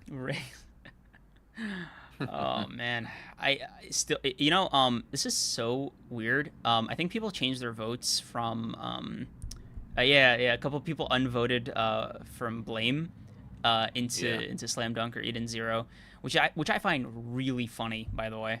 Hmm. Um, actually, hold on. Yeah, a lot of even Noragami too. Yeah, Yeah. yeah. A You lot, love to see it.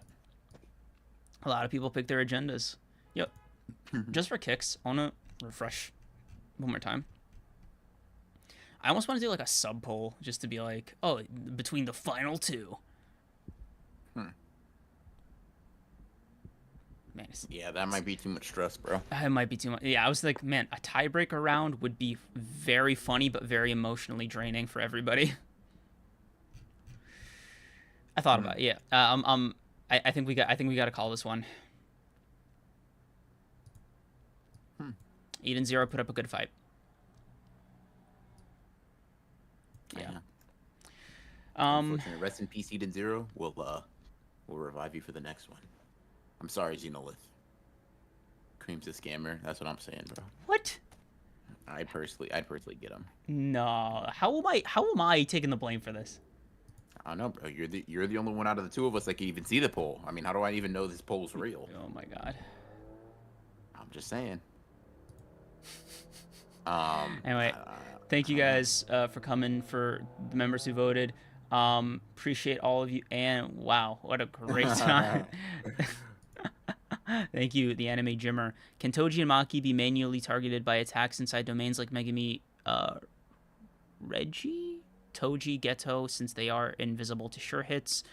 Don't know if this has been brought up before. Sorry if it has. Um, Manually targeted.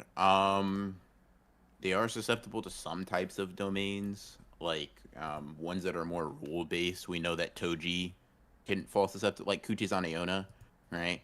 He's just caught in the domain, but once he answers the question, it's able to attack him. So rule based domain expansions might be able to get them. Specifically, like sure hit targeting. The sure hit effect probably not, but you might if you have the type of technique that like creates physical objects, you would be able to do what Dagon did versus Toji, which is just like create your sure hit, or not your sure hit, but create your technique inside your domain and then throw it at them manually. So yeah, you can. We see that is the case with Toji because Dagon creates a Shikigami and like launches them at Toji. They just don't spawn on the user basically. okay, Um, I'm gonna try but it yeah. one more time.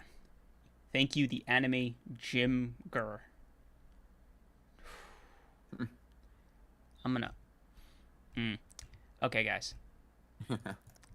Thank you very much for tuning in to this episode of the Honored Ones podcast. Just for funsies. Yep, no. Slam Dunk still has that percentage lead. I'm really sorry, Xenolith. I'm trying, bro. I'm trying. Cream's rigged it, bro, and he's trying to Stop. gaslight you. Oh my Don't fall god. victim to it, bro. Don't fall victim. He's tricking you. He rigged the votes. He made extra accounts. No matter what, bro. Always hold hate in your heart for Creams. Oh Not my me for god. Creams though. But yeah, thank you Stop. guys for coming out. This was a very, very, very fun stream. Had a lot to talk about. Um, hope you guys enjoyed. Hope you guys enjoyed not only the stream but the chapters as well. And we will see you for members. We'll see you guys Thursday for you regular viewers, for our that's crazy. For everyone else, right? Let me rephrase. We will Damn. see you guys next week. Appreciate everybody for With tuning another in. fun stream. Yeah, we'll see y'all next week for the next chapters of JJK, Black Clover, My Hero Academia, and Blue Lock, and also our very first book club, Mhm. Slam Dunk Book Club. Thank you to everybody who came out, donated, became members. Just honestly etc. was here in Thank general. you, Liv, Yeah. for the thumbnail as always. You cooked on this one, so we appreciate you. But yeah, thank you, everybody, members, donators, even people that just stopped by to say what's up. We appreciate you guys. Thank you, Thank you. and Thank you. we'll see you